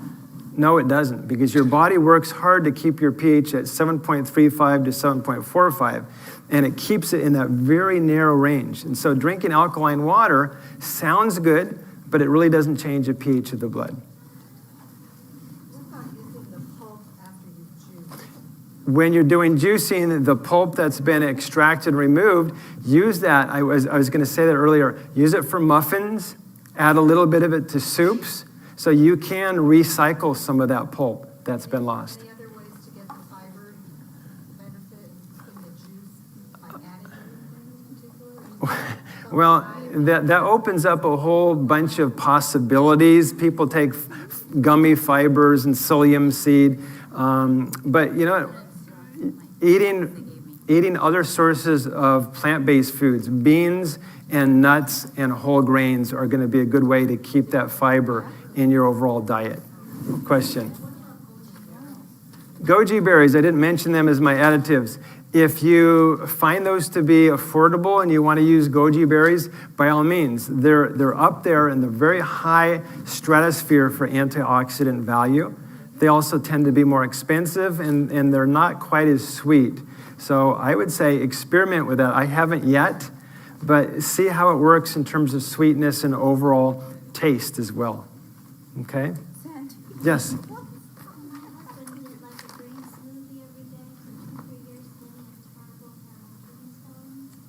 Okay. Right. Kidney stones and smoothing for 2 or 3 years, right? So there are some vegetables that have what's considered to be a high content of oxalic acid. And if that's you want to look at not just smoothies or juicing, but your overall quality of your diet. And if you know in advance that someone is more susceptible to kidney stones, then they don't want to overdo those high oxalic acid content vegetables. So which vegetables would be a good replacement in my smoothie? Well, when you get all those green leafies, those are fairly high in oxalic acid: spinach, kale, beet greens, and so on. If you did something like cucumbers, it's not the same, but I'd have to look at a list and look at the content of that. So that would require a little bit more investigation. Okay. Enjoy your lunch, ladies, and I'll answer a couple individual questions. You could probably turn off the mic right now. Thank you. Thank you. Good luck and enjoy.